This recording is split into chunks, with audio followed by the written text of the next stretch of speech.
70억? 이게 대체 뭐야?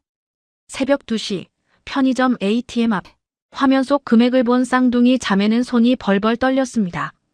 언니, 이거 진짜 맞아?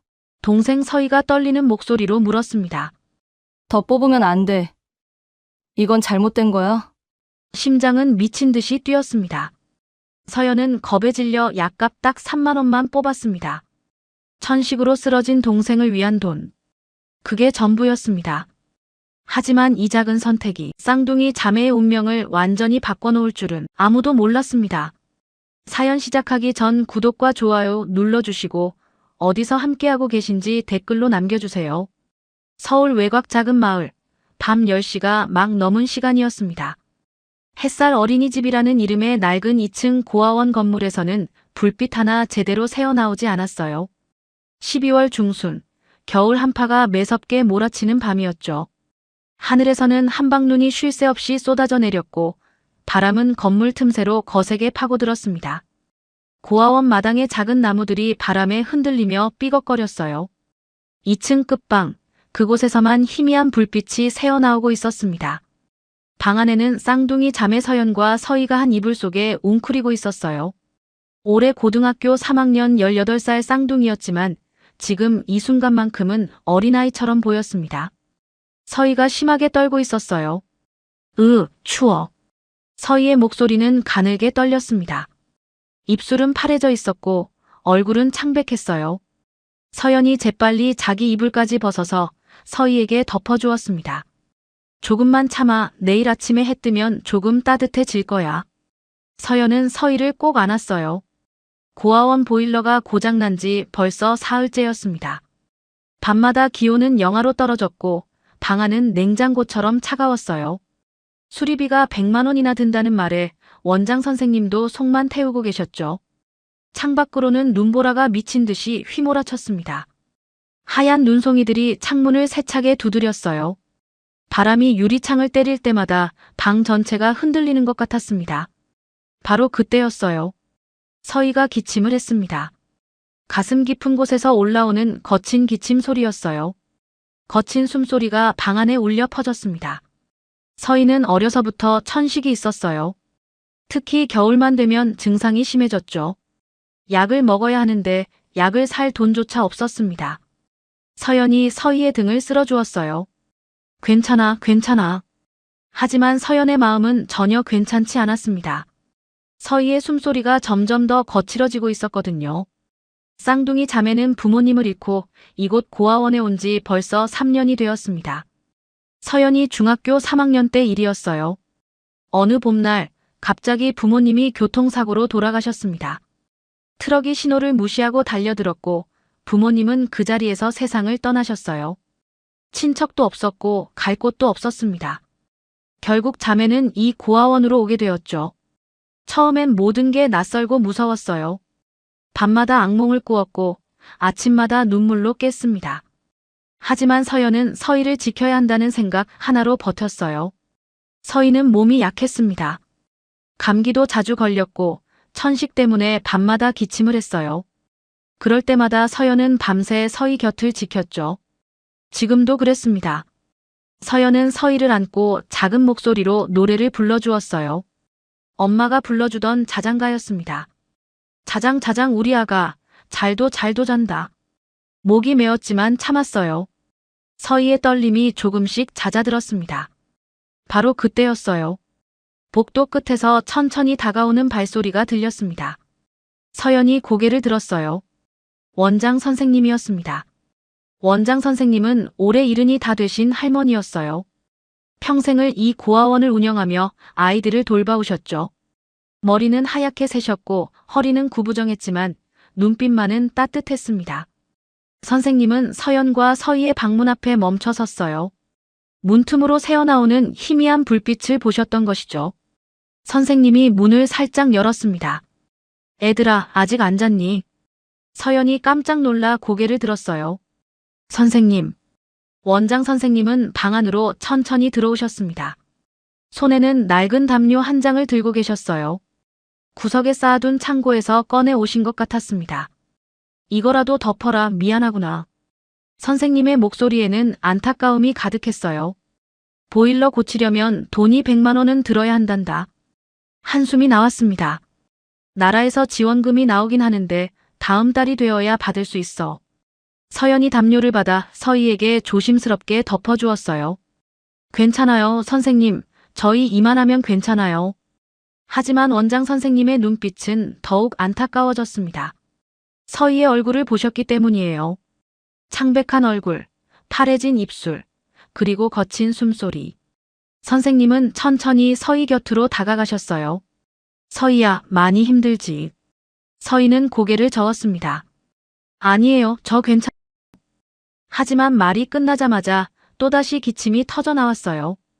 가슴을 쥐어짜는 듯한 기침이었습니다.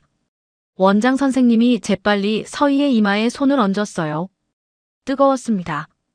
불덩이처럼 뜨거웠어요. 이거 열이 많이 나는데. 선생님의 얼굴이 굳어졌습니다. 서연아, 서희 약은 아직 남아있니? 서연이 고개를 저었어요. 어제 다 떨어졌어요. 원장 선생님은 입술을 꼭 깨물었습니다. 약은 비쌌어요. 한 통에 3만 원이 넘었죠. 지금 고아원 살림으로는 그 돈도 없었습니다. 내일 아침에 보건소 가보자. 거기서 싸게 약을 구할 수 있을 거야. 선생님은 그렇게 말씀하셨지만 목소리는 떨렸어요. 만약 서희가 오늘 밤을 넘기기 힘들면 어쩌나 하는 걱정이 가득했죠. 선생님이 천천히 방을 나가셨습니다. 계단을 내려가는 발소리가 점점 멀어졌어요. 서연과 서희는 다시 둘만 남았습니다. 방 안은 다시 조용해졌고 바람 소리만 창밖에서 울부짖었어요. 서희가 작은 목소리로 말했습니다. 언니, 나 엄마 보고 싶어. 서연의 눈시울이 뜨거워졌어요. 목이 메었습니다. 나도 보고 싶어. 서희가 창밖을 바라보았어요. 눈은 여전히 미친 듯이 내리고 있었습니다. 엄마, 아빠, 거기 춥지 않아요. 서희의 목소리는 점점 작아졌어요. 서연은 서희를 더 꼭 안았습니다. 엄마, 아빠는 따뜻한 곳에 계실 거야. 서연은 그렇게 말했지만 가슴은 먹먹했어요. 부모님이 돌아가신 지 3년이 지났지만 아직도 실감이 나지 않았습니다. 가끔은 꿈에서 엄마를 만났어요. 엄마는 항상 웃고 계셨죠. 하지만 깨어나면 엄마는 없었습니다. 서연은 눈물을 꾹 참았어요. 울면 안 됐습니다. 서희 앞에서 울면 서희가 더 힘들어할 테니까요. 시간이 흘러 새벽 1시가 되었습니다. 서희는 겨우 잠이 들었어요. 하지만 숨소리는 여전히 거칠었습니다. 가슴 어딘가에서 소리가 계속 났어요. 서연은 잠을 이룰 수 없었습니다. 서희의 숨소리를 들으며 밤을 지새웠어요. 창밖의 눈은 점점 더 많이 내렸습니다. 바람 소리도 거세졌어요. 고아원 건물 전체가 바람에 흔들리는 것 같았습니다. 서연은 문득 생각했어요. 이러다가 서희가 정말 위험한 거 아닐까. 불안한 마음이 점점 커져갔습니다. 심장이 빠르게 뛰었어요. 손바닥에서 땀이 났습니다. 바로 그때였어요. 서연은 천천히 침대 밑을 바라보았습니다. 거기에는 낡은 상자 하나가 있었어요. 아빠의 유품 상자였습니다. 부모님이 돌아가신 후 고아원으로 올 때 가져온 것이었어요. 그 안에는 아빠의 낡은 옷가지와 몇 장의 사진이 들어 있었죠. 서연은 그동안 그 상자를 열어본 적이 거의 없었습니다. 너무 슬퍼서 볼 수가 없었거든요. 하지만 오늘 밤은 달랐어요. 서연은 조심스럽게 침대 밑으로 손을 뻗었습니다. 먼지가 날렸어요. 상자를 꺼냈습니다. 손이 떨렸어요. 천천히 상자를 열었습니다. 뚜껑이 천천히 열렸어요. 아빠의 낡은 시계가 보였습니다. 시계는 멈춰 있었어요. 사진 몇 장도 보였죠. 아빠와 엄마가 웃고 있는 사진, 가족 모두가 함께 찍은 사진, 그리고 작은 봉투 하나가 보였습니다. 서연은 떨리는 손으로 봉투를 집어들었어요.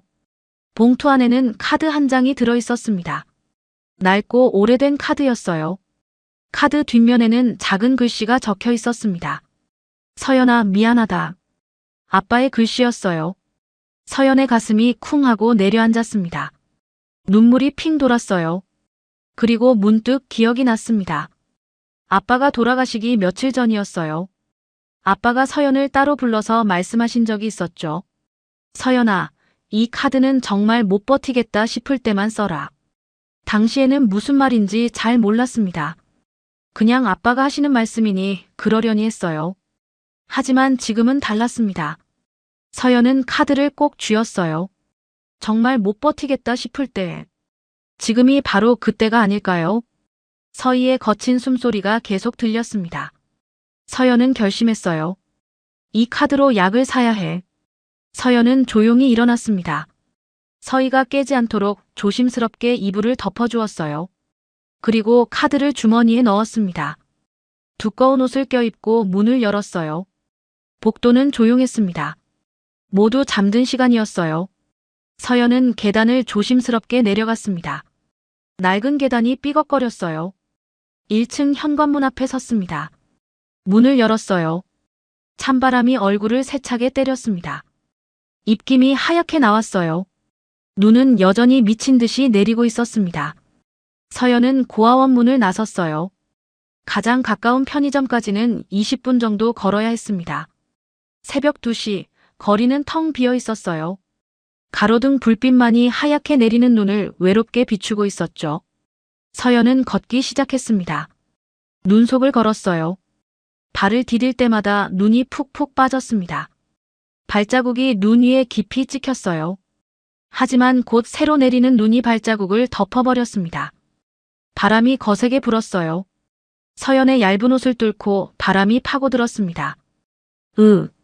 춥지만 참아야 했어요. 서희를 위해서였습니다. 걷고 또 걸었어요. 10분이 지났습니다. 손끝이 얼얼했어요. 발가락도 시렸습니다. 하지만 멈추지 않았어요. 15분이 지났습니다. 숨이 가빠졌어요. 입김이 하얗게 나왔죠. 드디어 편의점 불빛이 보였습니다. 24시간 편의점이었어요. 환한 불빛이 눈보라 속에서 빛나고 있었습니다. 편의점 밖에는 ATM 기계가 있었어요. 서연은 ATM 앞에 섰습니다. 손이 떨렸어요. 추워서만은 아니었습니다. 긴장되었기 때문이었죠. 심장이 빠르게 뛰었어요. 카드를 꺼냈습니다. 기계에 넣었어요. 화면이 켜졌습니다. 비밀번호를 입력하세요. 서연은 떨리는 손으로 아빠 생일을 눌렀어요. 624. 버튼을 누를 때마다 손이 떨렸습니다. 화면이 바뀌었어요. 그리고 잔액이 표시되었습니다. 서연의 눈이 커졌어요. 숨이 멎는 것 같았습니다. 70억. 믿을 수 없었어요. 다시 화면을 봤습니다. 손으로 눈을 비볐어요. 하지만 숫자는 변하지 않았습니다. 분명히 70억 원이라고 적혀 있었어요. 이게 진짜야. 서연은 손으로 화면을 만져보았습니다. 차갑고 딱딱한 화면이었어요. 꿈이 아니었습니다. 어떻게 이런 돈이. 서연의 머릿속이 하얘졌어요. 70억이라는 돈은 상상도 할 수 없는 금액이었습니다. 고아원 1년 예산이 1,000만 원 정도라고 들었는데 70억이면 700년치가 넘는 돈이었어요. 하지만 곧 두려움이 밀려왔습니다. 이거 잘못된 거 아냐? 서연은 겁이 났어요. 이런 큰 돈이 왜 아빠 카드에 있는 걸까요? 혹시 범죄에 연루된 돈은 아닐까요? 아니면 실수로 잘못 찍힌 건 아닐까요? 손이 더 심하게 떨렸습니다. 더 뽑으면 안 돼. 서연은 작은 목소리로 혼잣말을 했어요. 그리고 떨리는 손으로 출금 버튼을 눌렀습니다. 3만 원만 뽑았어요. 기계에서 돈이 나왔습니다. 서연은 돈을 재빨리 집어들었어요. 그리고 카드를 빼냈습니다. 카드를 다시 주머니 깊숙이 넣었어요. 주위를 둘러봤습니다. 다행히 아무도 없었어요. 서연은 급히 편의점 안으로 들어갔습니다. 문이 열렸어요. 따뜻한 공기가 얼굴을 감쌌습니다. 약 코너로 달려갔어요. 천식에 좋다는 약을 골랐습니다. 2만 원이었어요. 그리고 죽 1개를 집었습니다. 따뜻한 야채 죽이었어요. 3천 원이었습니다. 물도 한 병 집었어요. 1,000 원이었습니다. 계산대로 갔어요. 모두 26,000원입니다. 서연은 3만 원을 내고 거스름돈을 받았습니다. 물건을 꼭 안고 편의점을 뛰쳐나왔어요. 밖으로 나오니 바람이 더 세게 불었습니다. 서연은 물건을 꼭 안고 다시 걸었어요. 왔던 길을 되돌아갔습니다. 고아원으로 가는 길이었어요. 걸으면서 서연은 생각했습니다. 아빠, 이 돈은 뭐예요? 왜 이렇게 큰 돈이 있는 거예요? 하지만 대답은 없었어요. 바람 소리만 울부짖었습니다. 서연은 주머니 속 카드를 만졌어요. 아빠, 고마워요. 작은 목소리로 속삭였습니다. 눈은 계속 내렸어요. 서연의 발자국은 다시 눈에 묻혔습니다. 하지만 서연은 멈추지 않았어요. 서희가 기다리고 있었으니까요. 20분을 걸어 고아원에 도착했습니다. 조용히 문을 열고 들어갔어요. 계단을 조심스럽게 올라 2층 방으로 돌아왔습니다. 서희는 아직 자고 있었어요. 거친 숨소리가 들렸습니다. 서연은 조용히 약봉지를 열었어요. 물과 함께 약을 준비했습니다. 그리고 서희를 살짝 흔들어 깨웠어요. 서희야, 일어나봐. 서희가 천천히 눈을 떴습니다. 언니, 약 먹어야 해. 서연이 약을 서희 입에 넣어 주었어요. 서희가 물을 마셨습니다. 고마워, 언니. 서희의 목소리는 약했지만 조금은 편해 보였어요. 서연은 죽을 데웠습니다. 전자레인지에 1분만 돌렸어요. 따뜻해진 죽을 서희에게 조심스럽게 먹였습니다. 서희가 한 숟가락, 두 숟가락 먹었어요. 맛있어. 서희가 작게 웃었습니다. 서연도 웃었어요. 다 먹어. 서희가 죽을 다 먹었습니다. 그리고 다시 누웠어요. 언니, 어디 갔다 왔어? 응, 약 사러. 밤에 나갔어. 추웠겠다. 괜찮아. 서연이 서희의 이마를 쓸어주었어요. 조금 전보다는 열이 내려간 것 같았습니다. 이제 자. 서희가 고개를 끄덕였어요. 그리고 천천히 눈을 감았습니다. 이번에는 숨소리가 조금 편안해졌어요. 서연은 안도의 한숨을 쉬었습니다. 다행이야. 서연도 옆에 누웠어요. 창밖을 바라보았습니다. 눈은 아직도 내리고 있었어요. 하지만 이제는 조금 덜 무서웠습니다. 서연은 주머니 속 카드를 만졌어요. 아빠, 이게 뭔지 모르겠지만 일단은 고마워요. 서연은 그렇게 작게 중얼거리고 눈을 감았습니다. 긴 밤이 지나가고 있었어요. 다음 날 아침이 밝았습니다. 창밖으로 햇살이 조금씩 들어왔어요. 밤새 내리던 눈은 멈췄고 세상은 하얗게 변해 있었습니다. 서연은 눈을 떴어요. 옆을 보니 서희가 조용히 자고 있었습니다. 다행히 숨소리가 어젯밤보다는 편안해 보였어요. 서연은 조심스럽게 일어났습니다. 시계를 보니 아침 7시였어요. 고아원 아이들이 일어나기 시작하는 시간이었죠. 복도에서 아이들 발소리가 들렸습니다. 밥 먹으러 가자. 오늘도 춥네. 아이들의 목소리가 들려왔어요. 서연은 창밖을 바라보았습니다. 하얀 눈이 마당을 덮고 있었어요. 나무가지마다 눈이 소복이 쌓여 있었죠. 고요하고 평화로운 아침이었습니다. 하지만 서연의 마음은 평화롭지 않았어요. 어젯밤 일이 꿈만 같았습니다. 70억이라는 돈. 그 엄청난 숫자가 자꾸 머릿속을 맴돌았어요. 진짜였을까? 서연은 주머니에서 카드를 꺼냈습니다. 낡은 카드가 손에 쥐어졌어요. 뒷면에는 여전히 아빠의 글씨가 적혀 있었습니다. 서연아, 미안하다. 서연의 가슴이 먹먹해졌어요. 바로 그때였습니다. 언니. 서희가 눈을 떴어요. 서연이 깜짝 놀라 카드를 재빨리 주머니에 넣었습니다. 서희야, 일어났어. 서희가 천천히 몸을 일으켰어요. 응, 언니. 몸은 좀 어때? 서희가 고개를 끄덕였습니다. 많이 좋아진 것 같아. 정말이었어요. 어젯밤과는 달리 서희의 얼굴에 조금 생기가 돌았습니다. 입술도 덜 파래 보였어요. 약 먹어서 그런가 봐. 고마워, 언니. 서연이 서희의 손을 꼭 잡았어요. 다행이다. 두 자매는 방을 나와 식당으로 향했습니다. 1층 식당에는 이미 아이들이 모여 있었어요. 긴 식탁에 20명 정도의 아이들이 앉아 있었습니다. 원장 선생님이 앞에 서 계셨어요. 자, 다들 앉아라.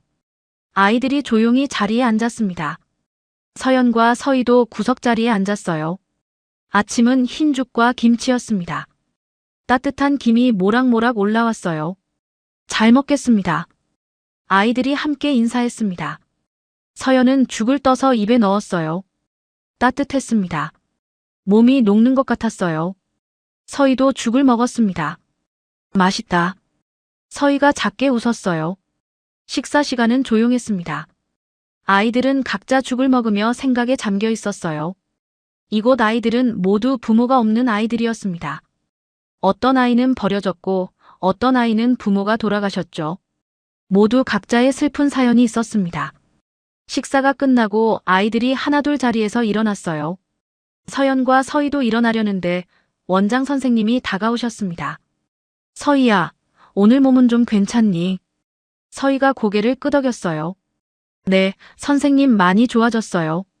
원장 선생님이 안심한 표정을 지으셨습니다. 다행이구나. 그래도 오늘 보건소 가보자. 괜찮아요, 선생님.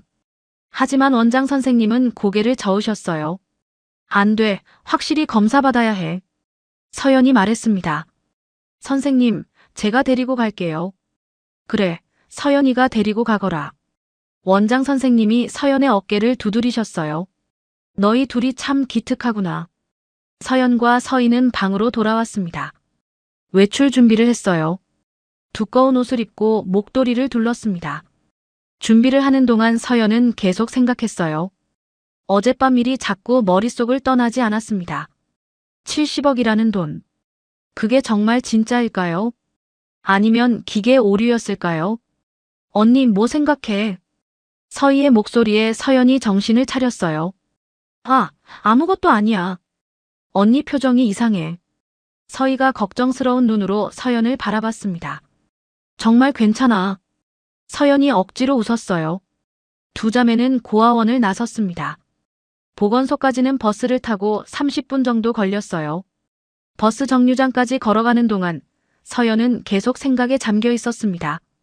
아빠, 그 돈은 대체 뭐예요? 왜 그런 큰 돈이 있는 거예요? 아빠는 평범한 회사원이었어요. 월급쟁이였죠. 70억이라는 돈을 가질 리가 없었습니다. 그럼 누구 돈일까요? 혹시 아빠가 누군가에게 맡아둔 돈일까요? 아니면 정말 잘못 찍힌 걸까요?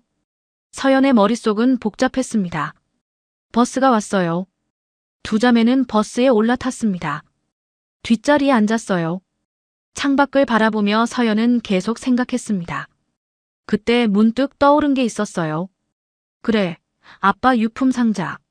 서연은 아빠 유품 상자를 더 자세히 살펴봐야겠다고 생각했습니다. 혹시 그 안에 뭔가 단서가 있을지도 몰라요. 카드에 대한 설명이나 아빠가 남긴 편지 같은 게 있을 수도 있었죠. 30분 후 보건소에 도착했습니다. 작은 건물이었어요. 두 자매는 안으로 들어갔습니다. 접수대에서 설명했어요. 천식 검사 받으러 왔어요. 간호사가 친절하게 안내해 주었습니다. 이쪽으로 오세요. 서희는 진료실로 들어갔고 서연은 밖에서 기다렸어요.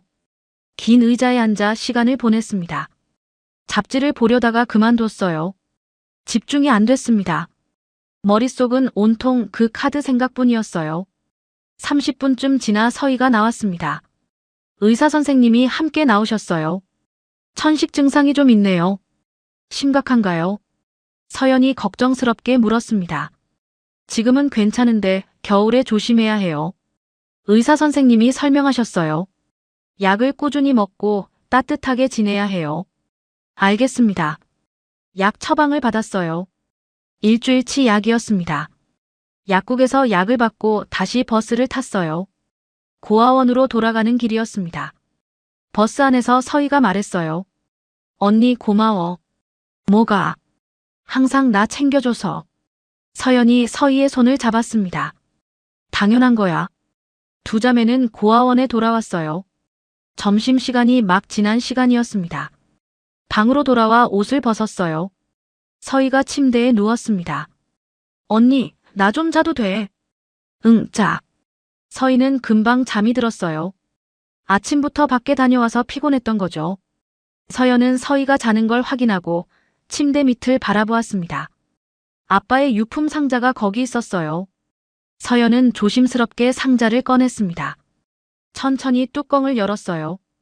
어젯밤에 봤던 것들이 그대로 있었습니다. 낡은 시계, 사진들, 그리고 빈 봉투. 서연은 상자 안을 더 자세히 살펴봤어요. 구석구석 손으로 더듬어 봤습니다. 바로 그때였어요. 상자 바닥에서 뭔가 만져졌습니다. 작은 종이 한 장이었어요. 접혀 있었습니다. 서연은 종이를 조심스럽게 펼쳤어요. 아빠의 글씨였습니다. 서연아, 이 편지를 읽고 있다면 아빠는 이미 세상에 없을 거야. 서연의 손이 떨렸어요. 미안하구나. 아빠가 너희를 제대로 지켜주지 못해서. 눈물이 핑 돌았습니다. 이 카드는 할아버지가 주신 거란다. 할아버지요? 서연은 깜짝 놀랐어요. 할아버지에 대해서는 들어본 적이 없었습니다. 아빠는 평생 할아버지 얘기를 한 적이 없었거든요. 아빠는 어려서 할아버지와 떨어져 살았어.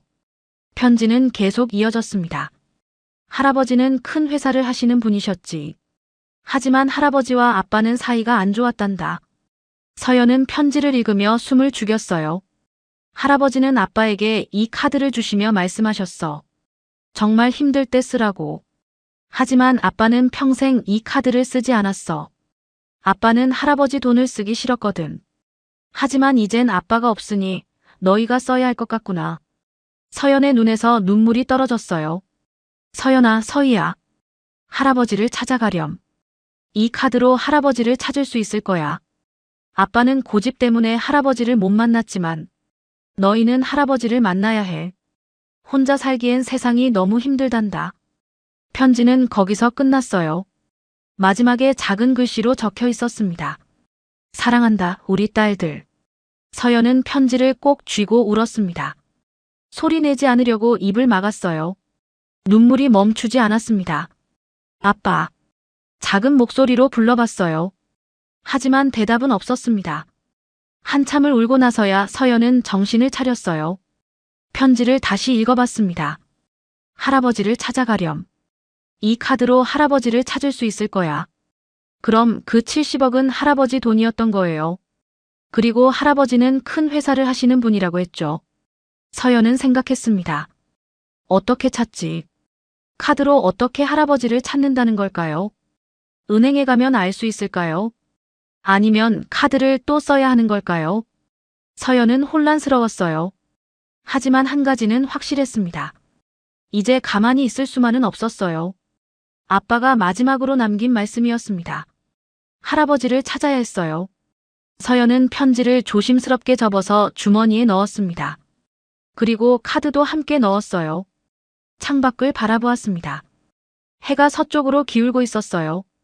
곧 저녁이 될 시간이었습니다. 서희는 아직 자고 있었어요. 서연은 침대에 조용히 앉아 생각에 잠겼습니다. 내일 은행에 가봐야겠어. 혼자 결심했어요. 은행에 가면 뭔가 알 수 있을 거예요. 카드 주인이 누구인지, 할아버지가 누구신지. 그때 서희가 눈을 떴습니다. 언니, 내가 얼마나 잤어? 1시간쯤. 서희가 몸을 일으켰어요. 언니 울었어. 아니야. 하지만 서희는 알고 있었습니다. 언니 눈이 빨개. 서연이 급히 눈을 닦았어요. 괜찮아. 그냥 눈이 좀 따가워서. 서희가 서연을 꼭 안았습니다. 언니, 무슨 일 있으면 나한테 말해. 응. 두 자매는 한참을 안고 있었어요. 창밖으로 저녁 노을이 물들고 있었습니다. 붉은 하늘이 방안을 비췄어요. 서연은 마음속으로 다짐했습니다. 아빠, 할아버지 꼭 찾을게요. 그리고 서희랑 잘 살게요. 밤이 되었습니다. 저녁 식사 시간이었어요. 아이들이 식당에 모였습니다. 오늘 저녁은 된장찌개와 밥이었어요. 따뜻한 국물이 몸을 녹여주었습니다. 식사를 마치고 방으로 돌아왔어요. 서희가 약을 먹었습니다. 오늘 받은 새 약이었어요. 이제 괜찮아질 거야. 서연이 말했습니다. 응, 언니 덕분이야. 두 자매는 이불을 덮고 누웠어요. 오늘 밤은 어젯밤보다 덜 추웠습니다. 원장 선생님이 전기장판을 켜주셨거든요. 서희가 먼저 잠이 들었어요. 편안한 숨소리가 들렸습니다. 서연은 천장을 바라보며 생각했어요. 내일부터 새로운 일이 시작될 거예요. 할아버지를 찾는 일. 그게 어떤 일이 될지 서연은 알 수 없었습니다. 하지만 두렵지는 않았어요. 서희와 함께라면 뭐든 할 수 있을 것 같았습니다. 서연도 천천히 눈을 감았어요. 내일을 위해 잠이 필요했습니다. 방 안은 조용했습니다. 창밖으로 달빛이 들어왔어요. 하얀 달빛이 자매를 비추고 있었습니다. 긴 하루가 지나가고 있었어요. 다음 날 아침, 서연은 일찍 눈을 떴습니다. 시계를 보니 아침 6시였어요. 아직 고아원은 조용했습니다. 옆에서 서희가 편안하게 자고 있었어요. 어젯밤 약을 먹어서 그런지 숨소리가 한결 나아 보였습니다. 서연은 조용히 일어났어요. 오늘은 은행에 가야 했습니다. 카드에 대해 알아봐야 했거든요. 세수를 하고 옷을 갈아입었습니다. 거울을 보니 얼굴이 피곤해 보였어요. 어젯밤 잠을 설쳤기 때문이었죠. 주머니에서 아빠 편지를 꺼내 다시 읽어봤습니다. 할아버지를 찾아가렴. 이 카드로 할아버지를 찾을 수 있을 거야. 서연은 편지를 다시 접어 넣었어요. 그리고 카드도 확인했습니다. 낡은 카드가 손에 쥐어졌어요. 오늘은 꼭 알아내야 해. 혼자 중얼거렸습니다. 7시가 되자 아이들이 하나둘 일어나기 시작했어요. 복도에서 발소리가 들렸습니다. 서희도 눈을 떴어요. 언니, 벌써 일어났어. 응, 잠이 안 와서. 어디 가려고 옷까지 갈아입었어. 서희가 서연을 보며 물었습니다. 서연은 잠시 망설였어요. 서희에게 말해야 할까요? 하지만 아직은 아니었습니다. 확실한 걸 알아보고 나서 말하기로 했어요. 응, 잠깐 볼 일이 있어서. 나도 같이 갈까? 아니야, 너는 쉬어. 알았어. 서희는 더 이상 묻지 않았습니다. 아침 식사 시간이 되었어요. 식당으로 내려갔습니다. 오늘 아침은 미역국과 밥이었어요. 따뜻한 국물이 입안을 데웠습니다. 서연은 밥을 빨리 먹었어요. 서희가 말했습니다. 언니, 천천히 먹어. 응, 시간이 좀 없어서. 식사를 마치고 원장 선생님께 말씀드렸어요. 선생님, 오늘 잠깐 나갔다 와도 될까요? 어디 가려고? 은행에 좀 볼 일이 있어서요. 원장 선생님이 고개를 끄덕이셨습니다. 그래, 조심해서 다녀오너라. 네, 선생님. 서연은 고아원을 나섰어요. 버스 정류장까지 걸어갔습니다. 아침 공기가 차갑게 느껴졌어요. 입김이 하얗게 나왔습니다. 10분을 기다려 버스가 왔어요. 서연은 버스에 올라탔습니다. 시내로 가는 버스였어요. 창밖을 바라보며 생각에 잠겼습니다. 은행에 가면 뭐라고 말해야 할까요? 카드 주인이 누군지 알려줄까요? 아니면 개인정보라서 안 알려줄 수도 있었어요. 서연은 불안했습니다. 40분쯤 지나 시내에 도착했어요.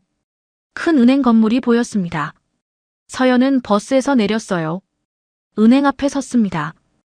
유리문 너머로 안이 보였어요. 사람들이 줄을 서 있었습니다. 서연은 심호흡을 했어요. 할 수 있어. 용기를 내서 문을 열고 들어갔습니다. 안은 따뜻했어요. 대기번호표를 뽑았습니다. 67번이었어요. 지금 부르는 번호는 52번이었습니다. 한참을 기다려야 했어요. 서연은 의자에 앉았습니다. 주위를 둘러봤어요. 나이 든 어르신들이 많이 보였습니다. 젊은 사람들도 몇 명 있었어요. 모두 각자 볼일을 보러 온 사람들이었죠. 시간이 천천히 흘렀습니다. 53번, 54번, 55번. 번호가 하나씩 불렸어요. 서연은 주머니 속 카드를 만지작거렸습니다. 떨렸어요. 30분쯤 지나 드디어 67번이 불렸습니다. 67번 고객님, 3번 창구로 오세요.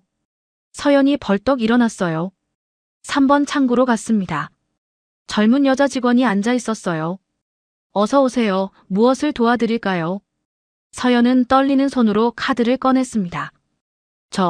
이 카드 주인이 누군지 알 수 있을까요? 직원이 카드를 받아들었어요. 잠시만요. 컴퓨터를 두드렸습니다.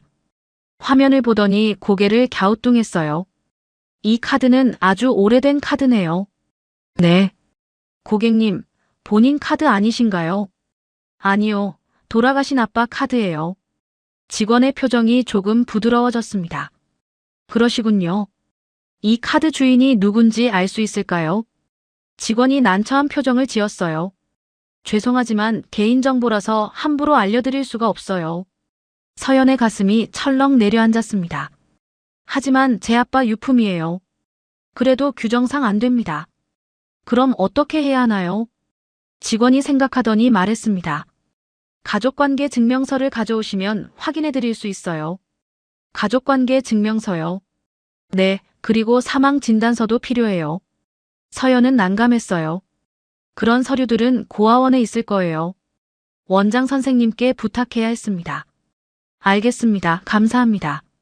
서연은 카드를 받아들고 은행을 나왔어요. 밖으로 나오니 바람이 차갑게 불었습니다. 어떡하지? 혼자 중얼거렸어요. 그때 문득 생각이 났습니다. 카드를 다시 써보면 어떨까요? 어젯밤처럼 ATM 기계에 넣어보는 거예요.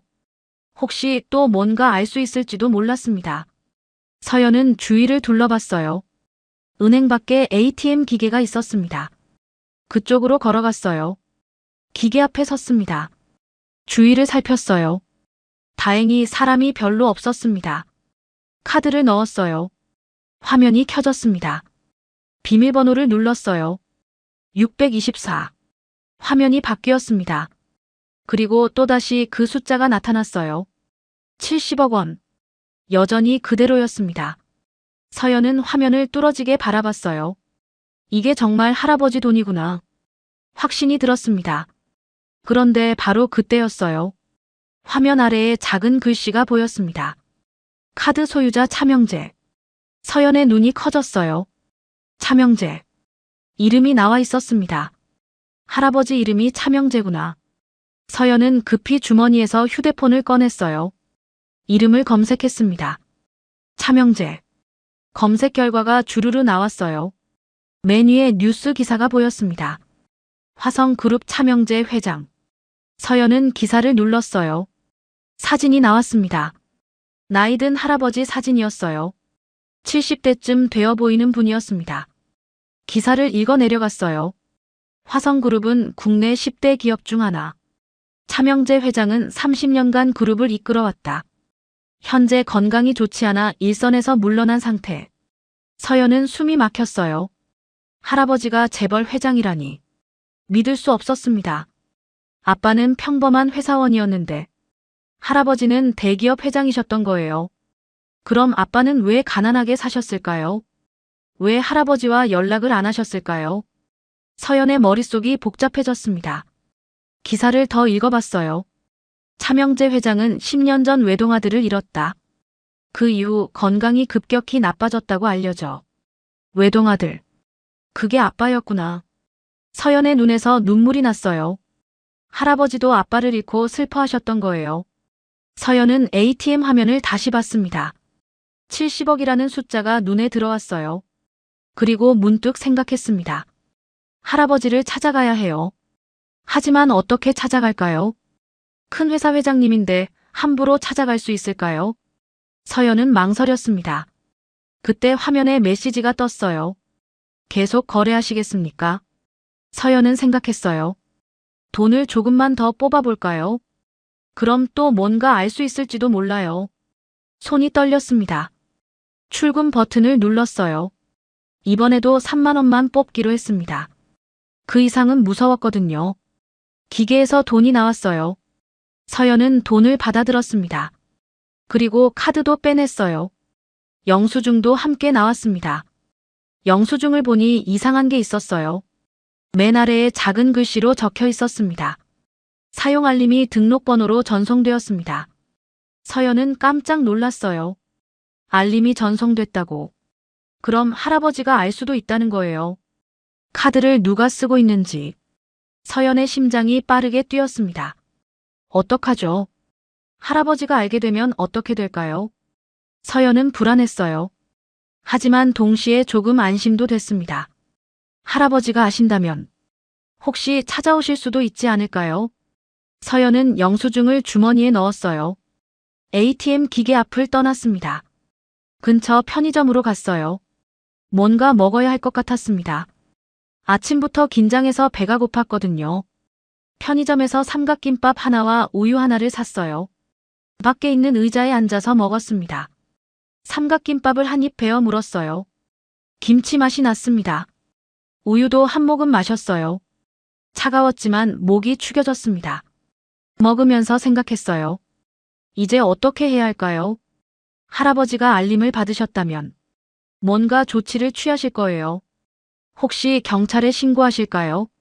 아니면 직접 찾아오실까요? 서연은 알 수 없었습니다. 삼각김밥을 다 먹고 일어났어요. 버스 정류장으로 걸어갔습니다. 고아원으로 돌아가야 했어요. 서희가 걱정할 테니까요. 버스를 기다리는 동안에도 계속 생각했습니다. 오늘 일어난 일들이 꿈만 같았어요. 할아버지가 재벌 회장이라니. 그리고 카드 사용 알림이 간다니. 모든 게 믿기지 않았습니다. 버스가 왔어요. 서연은 버스에 올라탔습니다. 뒷자리에 앉아 창밖을 바라봤어요. 거리가 지나갔습니다. 사람들이 바쁘게 걸어 다녔어요. 모두 각자의 삶을 살고 있었죠. 서연도 이제 새로운 삶이 시작되는 걸까요? 알 수 없었습니다. 1시간쯤 지나 고아원에 도착했어요. 버스에서 내려 고아원으로 걸어갔습니다. 문을 열고 들어갔어요. 복도는 조용했습니다. 아이들은 학교에 간 시간이었어요. 2층으로 올라가 방문을 열었습니다. 서희가 책을 읽고 있었어요. 언니 왔어. 응. 어디 갔다 왔어? 서연은 잠시 망설였습니다. 이제 말해야 할까요? 하지만 아직 확실한 게 없었어요. 은행 다녀왔어. 은행은 왜? 그냥 좀 볼 일이 있어서. 서희는 더 묻지 않았어요. 서연은 침대에 앉았습니다. 피곤했어요. 온몸에 힘이 빠졌습니다. 좀 쉴게. 응, 쉬어. 서연은 눈을 감았어요. 오늘 하루가 너무 길게 느껴졌습니다. 하지만 이제 시작일 뿐이었어요. 앞으로 무슨 일이 일어날지 서연은 알 수 없었습니다. 다만 한 가지는 확실했어요. 이제 모든 게 달라질 거라는 것. 서연은 그렇게 생각하며 잠이 들었습니다. 방 안은 조용했어요. 창밖으로 햇살이 들어왔습니다. 평화로운 오후였지만 곧 모든 게 바뀔 거예요. 그건 서연도 서희도 아직 모르는 일이었습니다. 그날 밤 서울 성북동에 위치한 큰 저택이 있었습니다. 높은 담장으로 둘러싸인 넓은 집이었어요.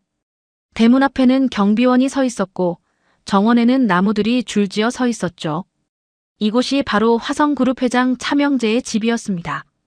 밤 10시 2층 서재에 불이 켜져 있었어요. 넓은 서재 안에는 책장이 벽을 가득 메우고 있었습니다. 큰 책상 앞에 한 노인이 앉아 있었어요. 차명재 회장이었습니다. 올해 72, 흰머리에 주름진 얼굴이었지만 눈빛만은 날카로웠어요. 회장은 오래된 사진 한 장을 들여다보고 있었습니다. 30년 전 사진이었어요. 젊은 남자가 아기를 안고 웃고 있는 사진이었죠. 아들이었습니다. 회장의 외동아들 차동현. 10년 전 교통사고로 세상을 떠난 아들이었어요. 동현아. 회장이 작게 중얼거렸습니다. 사진 속 아들은 행복해 보였어요. 하지만 그 행복은 오래가지 못했죠. 회장은 한숨을 쉬었습니다. 아들과 사이가 좋지 않았어요. 아들은 회사 일을 싫어했습니다. 아버지, 전 제 길을 가고 싶어요. 25살 때 아들이 한 말이었어요. 회장은 화를 냈었죠. 내가 이 회사를 누구 때문에 키웠는데. 넌 내 아들이야. 회사를 물려받아야 해. 하지만 아들은 고집을 꺾지 않았습니다. 결국 아들은 집을 나갔어요. 그리고 돌아오지 않았습니다. 10년 전 부음을 들었을 때 회장은 세상이 무너지는 것 같았어요. 장례식에 갔지만 이미 늦었습니다. 아들은 차가운 관 속에 있었어요. 그때 회장은 알았습니다. 자신이 얼마나 큰 실수를 했는지. 하지만 후회해도 소용없었어요. 아들은 이미 세상에 없었으니까요. 회장은 사진을 내려놓았습니다. 책상 위에는 약병들이 놓여 있었어요. 심장약, 혈압약, 당뇨약. 나이가 들수록 약은 늘어만 갔습니다. 바로 그때였어요. 휴대폰이 울렸습니다. 회장이 휴대폰을 집어들었어요. 화면을 봤습니다. 카드 사용 알림. 메시지가 떠 있었어요. 회장의 손이 멈췄습니다. 심장이 쿵 하고 뛰었어요. 이게 뭐야? 작은 목소리로 중얼거렸습니다. 메시지를 눌렀어요. 차명재님의 카드가 3만 원 출금되었습니다. 사용장소 서울 동북구 ATM. 사용시간 오전 10시 47분. 회장의 눈이 커졌습니다. 이 카드는 10년 전 아들에게 준 카드였어요. 동현아, 이 카드를 가지고 있어라. 정말 힘들 때 쓰거라. 당시 아들은 카드를 받으며 말했었죠. 아버지, 전 이 카드 안 쓸 거예요. 그래도 가지고 있어라. 그 후 아들은 한 번도 그 카드를 쓰지 않았습니다. 죽을 때까지도요. 그런데 지금 그 카드가 사용됐다는 거예요. 회장은 믿을 수 없었습니다. 손이 떨렸어요. 이게 무슨 일이야? 다시 메시지를 확인했습니다. 분명히 그 카드가 맞았어요. 회장은 급히 비서에게 전화를 걸었습니다. 박전무였어요. 화성그룹에서 30년을 함께한 충직한 사람이었죠. 여보세요, 회장님. 밤늦은 시간이었지만 박전무는 바로 받았습니다. 박전무, 지금 당장 집으로 오게. 무슨 일이십니까? 설명은 나중에 하지. 빨리 오게. 알겠습니다. 지금 갑니다. 전화를 끊었어요. 회장은 다시 휴대폰을 들여다봤습니다. 메시지를 몇 번이고 다시 읽었어요. 서울 동북구 ATM. 3만 원 출금. 누가 쓴 걸까요? 아들의 카드를 누가 가지고 있는 걸까요? 혹시 아들이 살아있는 건 아닐까요? 아니에요. 그건 말이 안 됐습니다. 회장은 직접 장례식에 갔었어요. 아들의 차가운 얼굴을 봤었죠. 분명히 죽었습니다. 그럼 누가 카드를 쓴 걸까요? 회장의 머릿속이 복잡해졌어요. 30분쯤 지나 박전무가 도착했습니다. 서재 문이 열렸어요. 50대 중반의 남자가 들어왔습니다. 단정한 양복 차림이었어요. 회장님, 무슨 일이십니까? 박전무가 걱정스러운 얼굴로 물었습니다. 회장이 휴대폰을 건넸어요. 이걸 보게. 박전무가 휴대폰을 받아 화면을 봤습니다. 메시지를 읽었어요. 카드 사용 알림이요. 그 카드 말이야. 박전무의 얼굴이 굳어졌습니다. 도련님 카드 아니십니까? 그래. 하지만 도련님은 나도 알아. 회장이 손으로 얼굴을 감쌌어요. 그런데 이게 무슨 일인가? 박전무는 잠시 생각했습니다. 혹시 누가 카드를 훔쳐서 쓴 건 아닐까요? 그럴 수도 있지. 아니면 박전무가 조심스럽게 말을 이었습니다. 도련님 가족이 쓴 건 아닐까요? 회장이 고개를 번쩍 들었어요. 가족. 네, 도련님이 결혼하셨잖아요. 맞았습니다. 아들은 집을 나간 후 결혼을 했었어요. 회장이 반대했던 결혼이었죠. 그 여자는 안 돼. 너랑 맞지 않아. 하지만 아들은 듣지 않았습니다. 결국 둘은 결혼했고 회장은 인연을 끊었어요. 그 후 소식이 없었습니다. 며느리 말인가? 네, 혹시 며느님이 카드를 쓰신 건 아닐까요? 회장은 고개를 저었어요. 그 여자도 사고로 죽었어. 아들과 함께 차에 타고 있었다고 들었네. 박전무가 고개를 끄덕였습니다. 그럼 혹시 박전무가 조심스럽게 말했어요. 손주가 있는 건 아닐까요? 회장의 심장이 쿵 하고 뛰었습니다. 손주. 네, 도련님께 자녀가 있었을 수도. 회장은 생각해 본 적이 없었어요. 아들에게 아이가 있었을까요? 10년 전 장례식 때는 아무도 없었습니다. 며느리 시신도 함께 있었지만 아이는 없었어요. 알아봐야 하나? 회장이 중얼거렸습니다. 제가 알아보겠습니다. 박전무가 말했어요. 서울 동북구라고 했죠. 그래. 그 지역을 조사해 보겠습니다. 빨리 하게. 네, 회장님. 박전무가 다시 휴대폰을 봤어요. ATM 사용 기록을 더 찾아보겠습니다. 좋아. 박전무가 전화를 걸었습니다. 은행 지점장에게 걸었어요. 화성그룹은 큰 회사였습니다. 은행과도 관계가 깊었어요. 여보세요. 저 화성그룹 박전무입니다. 아, 전무님. 급한 일인데요. 카드 사용 내역 좀 알아봐 주시겠습니까? 어떤 카드 말씀이신가요? 박전무가 카드 번호를 불러줬어요. 잠시만 기다려 주십시오. 1분쯤 지나 답이 왔습니다. 2번 사용됐네요. 2번이요. 네, 어제 새벽 2시에 3만 원. 그리고 오늘 오전 10시 47분에 3만 원. 박 전무가 회장을 봤어요. 회장도 들었습니다. 2번이나. 모두 같은 지역에서 사용됐나요? 박 전무가 물었습니다. 네, 서울 동북구입니다. 정확한 위치를 알 수 있을까요? 잠시만요. 다시 1분이 지났어요. 첫 번째는 편의점 밖 ATM. 두 번째는 은행 앞 ATM입니다.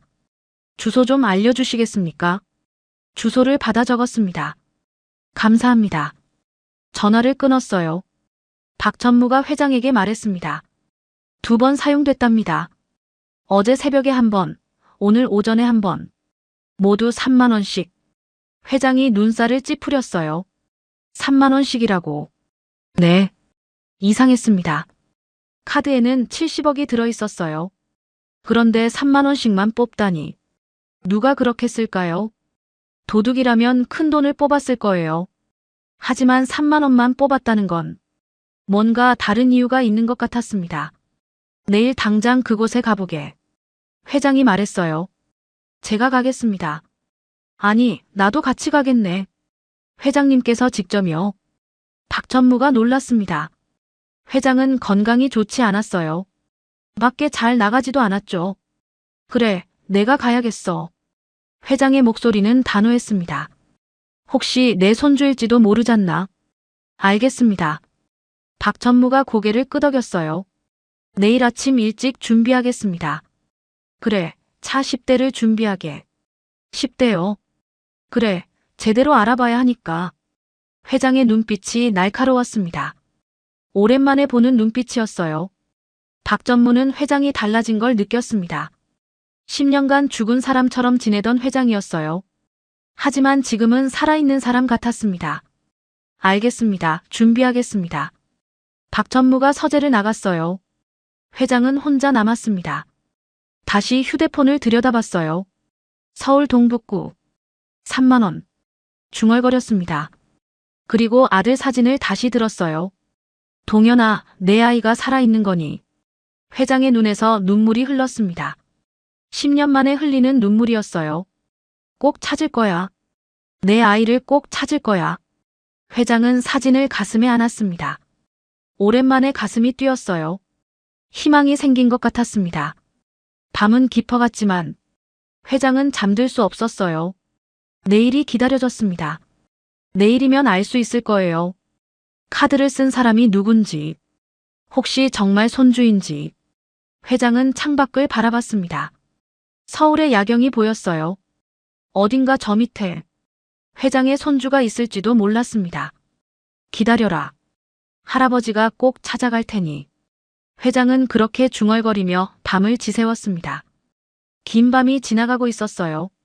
그리고 내일이면 모든 게 달라질 거예요. 회장도 서연도 서희도. 아직은 모르는 일이었습니다. 운명의 톱니바퀴가 돌아가기 시작했어요. 다음 날 아침 9시였습니다. 햇살 어린이집 앞 좁은 골목길이 갑자기 소란스러워졌어요. 마을 사람들이 창문으로 고개를 내밀었습니다. 저게 뭐야? 차가 저렇게 많이. 검은색 벤츠 차량 10대가 일렬로 골목에 들어서고 있었어요. 고급스러운 차들이었습니다. 번호판도 모두 특별한 번호였죠. 차들이 고아원 앞에 멈춰 섰습니다. 정장을 입은 사람들이 차에서 내렸어요. 모두 10명 정도 되어 보였습니다. 가운데 차에서 박 전무가 내렸어요. 그리고 조심스럽게 뒷문을 열었습니다. 차명재 회장이 천천히 차에서 내렸어요. 검은색 코트를 입고 지팡이를 짚고 계셨습니다. 나이는 많았지만 위험이 느껴졌어요. 전무, 여기가 맞나? 네, 회장님. 회장이 고아원 건물을 올려다봤습니다. 낡은 2층 건물이었어요. 페인트가 벗겨진 곳도 보였죠. 회장의 눈빛이 흔들렸습니다. 내 손주가 이런 곳에 있었단 말인가. 작은 목소리로 중얼거렸어요. 박 전무가 앞장서서 걸어갔습니다. 고아원 대문을 열었어요. 안으로 들어갔습니다. 마침 원장 선생님이 마당을 쓸고 계셨어요. 갑자기 정장 입은 사람들이 들어오자 깜짝 놀라셨습니다. 누구세요? 빗자루를 떨어뜨리셨어요. 박 전무가 공손히 인사했습니다. 안녕하십니까? 저는 화성그룹 박 전무라고 합니다. 화성그룹이요? 원장 선생님은 그 이름을 들어본 적이 있었어요. TV에서 본 적이 있었죠. 큰 회사였습니다. 무슨 일로 오셨는지. 서연, 서희 학생이 여기 있습니까? 원장 선생님이 놀란 표정을 지으셨어요. 서연이와 서희를요? 네. 무슨 일이신데요? 바로 그때였습니다. 회장이 천천히 다가왔어요. 지팡이를 짚으며 한 걸음씩 걸었습니다. 제가 만나고 싶습니다. 회장의 목소리는 떨렸어요. 원장 선생님이 회장을 바라봤습니다. 나이든 할아버지였어요. 하지만 눈빛은 간절했습니다. 혹시 그 아이들이 무슨 잘못이라도. 아닙니다. 회장이 고개를 저었어요. 제 손주일지도 모릅니다. 손주요? 원장 선생님이 깜짝 놀라셨어요. 바로 그때였습니다. 2층 창문이 열렸어요. 아이들이 고개를 내밀고 있었습니다. 선생님, 저 차들 뭐예요? 와, 차 진짜 많다. 시끄러워졌습니다. 아이들이 우르르 1층으로 내려왔어요. 복도가 시끄러워졌습니다. 서연과 서희도 방에서 나왔어요. 언니, 밖에서 무슨 소리나? 나도 모르겠어. 두 자매는 복도로 나왔습니다. 다른 아이들이 창문에 붙어 있었어요. 야, 진짜 대박이다. 검은 차가 엄청 많아. 서연도 창문으로 다가갔어요. 밖을 내려다봤습니다. 마당에 정장 입은 사람들이 서 있었어요. 그리고 나이든 할아버지 한 분도 보였습니다. 서연의 가슴이 철렁 내려앉았어요. 설마. 혼잣말이 나왔습니다. 언니, 저 사람들 뭐야? 서희가 물었어요. 모르겠어. 하지만 서연은 알 것 같았습니다. 카드 때문이에요. 분명히 그것 때문일 거예요. 바로 그때였습니다. 원장 선생님이 아래에서 소리쳤어요. 서연아, 서희야, 내려오너라. 아이들이 웅성거렸습니다. 서연이 불렀어. 무슨 일이래? 서연과 서희는 천천히 계단을 내려갔어요. 서연의 다리가 후들거렸습니다. 서희는 언니 손을 꼭 잡았어요. 언니 무서워. 괜찮아. 하지만 서연도 무서웠습니다. 1층에 내려왔어요. 현관문을 열고 마당으로 나갔습니다. 정장 입은 사람들이 일렬로 서 있었어요. 그리고 가운데 할아버지가 서 계셨습니다. 회장이었어요. 회장은 두 소녀를 봤습니다. 쌍둥이였어요. 똑같이 생긴 두 소녀. 회장의 심장이 쿵 하고 뛰었습니다. 얼굴이 너무나 닮았어요. 아들과 똑같았습니다. 동현이. 회장의 입에서 저절로 나왔어요. 눈에서 눈물이 흘렀습니다. 박 전무가 놀라 회장을 부축했어요. 회장님, 저 아이들이야. 회장이 떨리는 목소리로 말했습니다. 내 아들이랑 똑같아. 회장은 지팡이를 짚고 천천히 다가갔어요. 서연과 서희는 뒤로 물러섰습니다. 겁이 났어요. 무서워 마라. 회장이 말했습니다. 목소리는 부드러웠어요. 너희가 서연이와 서인이. 서연이 떨리는 목소리로 대답했어요. 네. 너희 아버지 이름이 뭐였니? 차동현이요. 회장의 눈에서 눈물이 더 흘렀습니다. 맞구나. 회장은 무릎을 꿇으려 했어요. 박 전무가 급히 부축했습니다. 회장님, 안 됩니다. 내 손주들이야. 회장의 목소리는 떨렸어요. 원장 선생님이 놀란 표정으로 물었습니다. 정말 이 아이들 할아버지가 되시는 겁니까? 그렇습니다. 회장이 고개를 끄덕였어요. 10년을 찾았습니다. 10년 동안 손주가 있는지도 몰랐죠. 서연이 한 걸음 앞으로 나섰습니다. 할아버지세요. 그래. 회장이 대답했어요. 내가 너희 할아버지란다. 서희가 서연 뒤에서 작게 말했어요. 언니 진짜야. 서연도 믿기지 않았어요. 어제 인터넷으로 본 그 할아버지. 화성그룹 회장님. 그분이 진짜 자신들의 할아버지라니. 할아버지. 서연이 작게 불러봤어요. 회장이 활짝 웃었습니다. 그래, 그래. 다시 한번 불러다오. 할아버지. 이번엔 서희도 함께 불렀어요. 회장은 두 손으로 얼굴을 감쌌습니다. 눈물이 멈추지 않았어요. 박전무도 눈시울이 붉어졌습니다. 30년을 함께 일한 회장이었어요. 10년간 죽은 사람처럼 지내던 회장. 하지만 지금은 살아있었습니다. 정장 입은 사람들도 코끝이 찡해졌어요. 원장 선생님도 눈물을 닦으셨습니다. 정말 다행이네요. 이 아이들이 가족을 찾다니. 회장이 두 소녀에게 다가갔어요. 손을 내밀었습니다. 할아버지랑 같이 가자. 서연이 망설였어요. 어디로요? 집으로. 저희 집은 여기예요. 서연이 고아원을 가리켰습니다. 회장이 고개를 저었어요. 이젠 아니야. 너희 집은 할아버지 집이란다. 하지만 서연이 원장 선생님을 봤어요. 선생님이 다가와 서연의 어깨를 두드리셨습니다. 가거라. 선생님, 너희 가족이잖니. 함께 가야지. 선생님의 눈에서도 눈물이 났어요. 3년을 함께 지낸 아이들이었습니다. 이제 떠나보내야 했어요. 서희가 선생님을 안았습니다. 선생님 고마웠어요. 그래, 잘 지내렴. 선생님도 서희를 꼭 안았어요. 서연도 선생님을 안았습니다. 선생님 건강하세요. 너희도. 세 사람은 한참을 안고 있었어요. 다른 아이들도 나와 있었습니다. 모두 울먹이고 있었어요. 서연아, 잘 가. 서희야, 행복해. 작별 인사가 이어졌습니다. 회장은 조용히 기다렸어요. 박전무가 작은 목소리로 말했습니다. 회장님, 짐을 싸오게 하시겠습니까? 그래. 회장이 고개를 끄덕였어요. 서연과 서희는 방으로 올라갔습니다. 짐이라고 해봤자 별로 없었어요.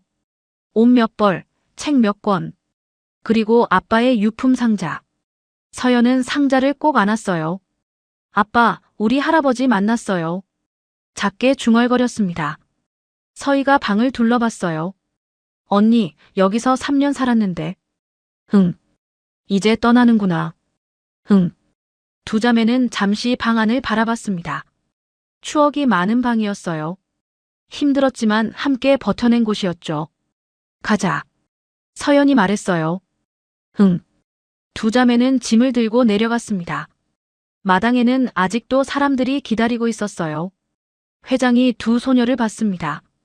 짐은 그게 다니. 네. 회장의 마음이 아팠어요. 손주들이 이렇게 가난하게 살았다니. 이제 걱정 마라. 할아버지가 다 해줄게. 회장이 차를 가리켰어요. 자, 타자. 박전무가 차 문을 열었습니다. 서연과 서희는 차에 올라탔어요. 처음 타보는 고급 차였습니다. 의자가 푹신했어요. 회장도 옆에 탔습니다. 출발하게. 기사가 시동을 걸었어요. 차가 천천히 움직이기 시작했습니다. 서연과 서희는 창밖을 바라봤어요. 고아원이 점점 멀어졌습니다. 원장 선생님이 손을 흔들고 계셨어요. 아이들도 손을 흔들었습니다. 안녕. 서연과 서희도 손을 흔들었어요. 눈물이 났습니다. 회장이 두 소녀를 봤어요. 울지 마라. 이제 새로운 시작이야. 차는 골목을 빠져나갔습니다. 10대의 차가 일렬로 움직였어요. 마을 사람들이 신기한 듯 바라봤습니다. 차 안은 조용했어요. 서연은 창밖을 보며 생각했습니다. 정말 꿈 같아. 어제까지만 해도 고아원에 살았는데 오늘은 재벌 회장 손녀가 됐어요. 믿기지 않았습니다. 서희도 같은 생각이었어요. 언니. 작은 목소리로 불렀습니다. 응. 이게 진짜 맞아. 응, 진짜야. 회장이 두 소녀를 보며 미소 지었어요. 이제 집에 가자. 우리 집으로. 차는 서울로 향했습니다. 새로운 삶이 기다리고 있었어요. 하지만 그 삶이 순탄하지만은 않을 거예요. 앞으로 많은 일들이 기다리고 있었습니다. 서연도 서희도 회장도. 아직은 모르는 일이었죠. 차는 계속 달렸습니다. 햇살이 창으로 들어왔어요. 따뜻한 햇살이었습니다. 1시간을 달려 성북동에 도착했습니다. 높은 담장이 보였어요. 대문이 천천히 열렸습니다. 차들이 안으로 들어갔어요. 넓은 정원이 펼쳐졌습니다. 잘 가꿔진 나무들과 꽃밭이 보였어요. 그리고 저 멀리 큰 집이 보였습니다. 3층짜리 저택이었어요. 서연과 서희는 입을 벌렸어요. 와, 저절로 감탄이 나왔습니다. 이렇게 큰 집은 처음 봤어요. TV에서나 보던 집이었죠. 차가 현관 앞에 멈췄습니다. 기사가 문을 열어줬어요. 회장이 먼저 내렸습니다. 자, 내려라. 서연과 서희가 조심스럽게 차에서 내렸어요. 현관문이 열렸습니다. 가사도우미 2명이 나왔어요. 중년 여자들이었습니다. 어서 오십시오, 회장님. 인사를 했어요. 하지만 눈은 서연과 서희를 보고 있었습니다. 호기심 가득한 눈빛이었어요. 저 애들이 누구래? 회장님 손녀래. 작은 목소리로 수군거렸습니다. 회장이 2 소녀를 집 안으로 안내했어요. 들어오너라. 현관을 들어서자 넓은 거실이 나왔습니다. 천장이 높았어요. 큰 샹들리에가 달려 있었죠. 값비싼 그림들이 벽에 걸려 있었습니다. 서희가 서연의 손을 꼭 잡았어요. 언니, 여기 너무 커. 응. 서연도 긴장했습니다. 이런 곳에서 살아본 적이 없었거든요. 회장이 소파를 가리켰어요. 앉아라. 2 소녀는 조심스럽게 소파에 앉았습니다. 푹신했어요. 회장도 맞은편에 앉았습니다. 배고프지 않니? 괜찮아요. 서연이 대답했어요. 하지만 사실은 배가 고팠습니다. 아침을 제대로 못 먹었거든요. 회장이 가사도우미를 불렀어요. 음식 좀 준비해주게. 네, 회장님. 가사도우미가 부엌으로 갔습니다. 복도 끝에서 한 여자가 나타났어요. 40대 중반쯤 되어 보였습니다. 깔끔한 정장을 입고 있었어요. 좋은 채였습니다. 화성 그룹 비서실 이사였어요. 회장 밑에서 10년을 일한 사람이었죠. 회장님, 돌아오셨군요.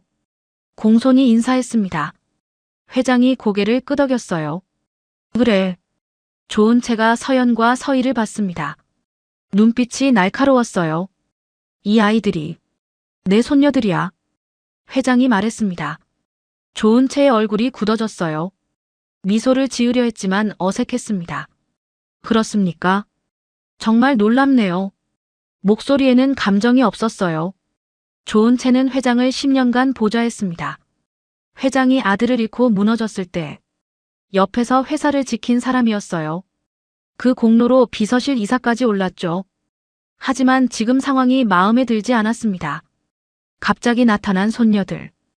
회장의 재산을 물려받을 사람들. 좋은 채는 그게 싫었어요. 오랜 시간 회장 옆을 지켰는데 갑자기 나타난 아이들에게 모든 걸 빼앗길 수는 없었습니다. 회장님, 혹시 확인은 해보셨습니까? 확인이라니.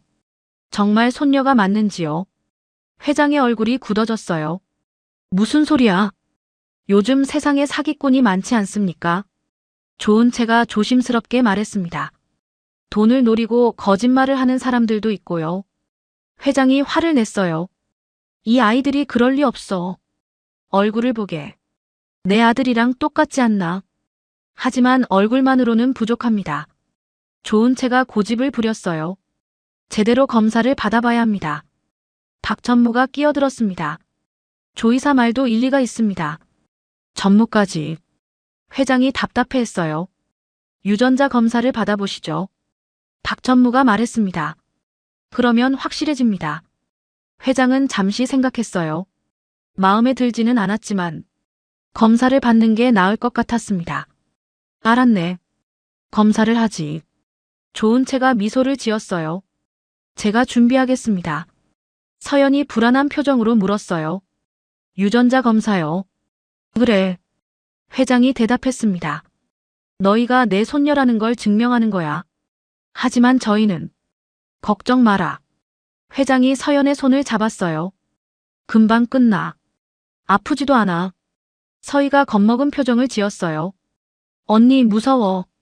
괜찮아. 서연이 서희를 안심시켰습니다. 좋은 채가 휴대폰을 꺼냈어요. 어디론가 전화를 걸었습니다. 복도로 나가서 통화했어요. 여보세요, 김 실장님. 네, 조 이사님. 유전자 검사 좀 부탁드릴 게 있는데요.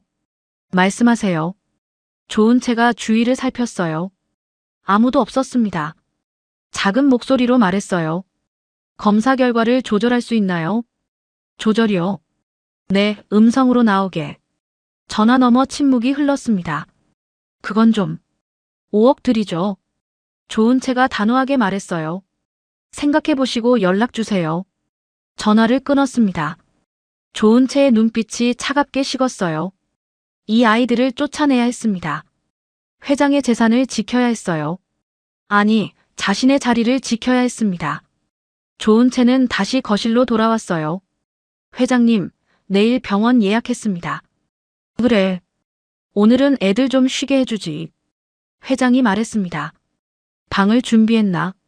네, 2층 객실을 준비했습니다. 가사도우미가 대답했어요.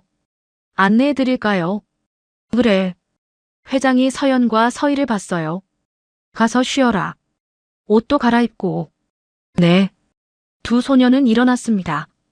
가사도우미를 따라 2층으로 올라갔어요. 넓은 복도가 나왔습니다. 양쪽으로 방문들이 보였어요. 여기입니다. 가사도우미가 문을 열었어요. 넓은 방이 나타났습니다. 큰 침대 2개가 놓여 있었어요. 창문으로는 정원이 보였습니다. 필요한 거 있으면 말씀하세요.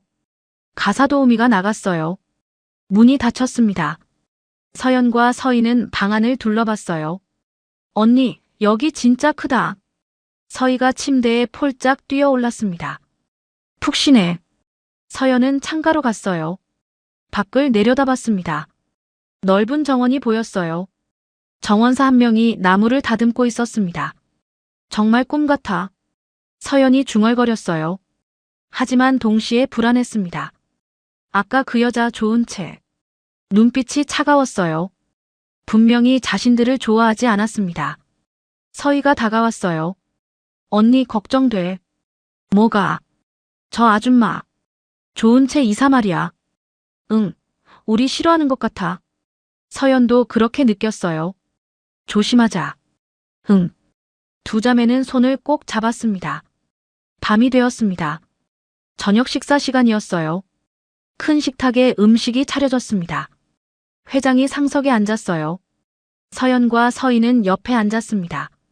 조은채도 함께 앉았어요. 박전무도 있었습니다. 많이 먹어라. 회장이 말했어요.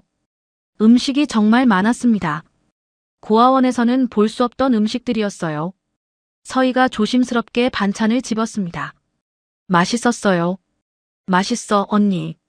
작은 목소리로 말했어요. 회장이 흐뭇하게 웃었습니다. 많이 먹어. 얼마나 고생했니 조은채는 식사를 하며 두 소녀를 관찰했어요. 정말 회장 손녀가 맞을까요? 아니면 사기꾼일까요? 어느 쪽이든 상관없었습니다. 조은채는 이미 마음먹었어요. 이 아이들을 쫓아낼 거예요. 식사가 끝났습니다. 서연과 서희는 방으로 돌아갔어요. 침대에 누웠습니다. 언니. 응. 우리 정말 여기서 살게 돼. 그런가 봐. 서연이 천장을 바라봤어요. 천장에는 예쁜 무늬가 그려져 있었습니다. 아빠가 봤으면 좋겠다. 서희가 말했어요. 응. 서연의 눈에서 눈물이 났어요. 아빠, 우리 할아버지 만났어요. 작게 중얼거렸습니다. 이제 잘 살게요. 한편 1층 서재에서는 회의가 열리고 있었습니다. 회장, 박전무, 조은채가 앉아 있었어요. 내일 검사 일정이 어떻게 되나? 회장이 물었습니다. 오전 10시입니다. 조은채가 대답했어요. 금방 끝날 겁니다. 그래. 회장이 고개를 끄덕였어요. 결과는 언제 나오나? 일주일 정도 걸린다고 합니다. 그렇게 오래. 정확한 검사를 위해서랍니다. 조은채가 말했어요. 사실은 거짓말이었습니다. 검사는 3일이면 충분했어요. 하지만 조은채에게는 시간이 필요했습니다. 검사 결과를 조작할 시간이요. 회장은 알지 못했습니다. 알았네. 일주일이면 일주일이지. 조은채가 미소를 지었어요. 회장님, 먼저 들어가겠습니다. 그래. 조은채가 서재를 나갔습니다. 복도를 걸으며 휴대폰을 꺼냈어요. 문자 메시지가 와 있었습니다. 알겠습니다. 도와드리죠. 김 실장의 답장이었어요. 조은채가 미소를 지었습니다. 조은채가 미소를 지었습니다. 좋아. 모든 게 계획대로였어요. 일주일 후면 저 아이들은 가짜로 밝혀질 거예요. 그리고 다시 고아원으로 돌아갈 거예요. 조은채는 그렇게 생각하며 자기 방으로 갔습니다. 밤은 깊어갔습니다. 큰 저택은 조용했어요. 하지만 평화롭지는 않았습니다. 보이지 않는 전쟁이 시작되고 있었거든요. 서연도, 서희도, 회장도. 아직은 모르는 일이었습니다. 다음 날 아침 10시였습니다. 서연과 서희는 회장과 함께 병원으로 갔어요. 큰 대학병원이었습니다. VIP 진료실로 안내받았어요. 의사 선생님이 친절하게 설명해 주셨습니다. 간단한 검사입니다.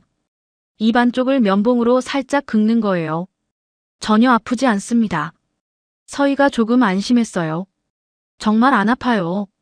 네, 전혀요. 검사는 금방 끝났습니다. 면봉으로 입 안쪽을 살짝 긁었어요. 회장도 같은 검사를 받으셨습니다. 일주일 후에 결과 나옵니다. 의사 선생님이 말씀하셨어요. 감사합니다. 회장이 인사했습니다. 병원을 나와 차에 탔어요. 집으로 돌아가는 길이었습니다. 이제 걱정 끝이구나. 회장이 말씀하셨어요. 일주일만 기다리면 돼. 서연이 대답했습니다. 네, 할아버지. 하지만 서연은 왠지 불안했어요. 조은채 이사가 자꾸 신경 쓰였습니다. 집에 도착했어요.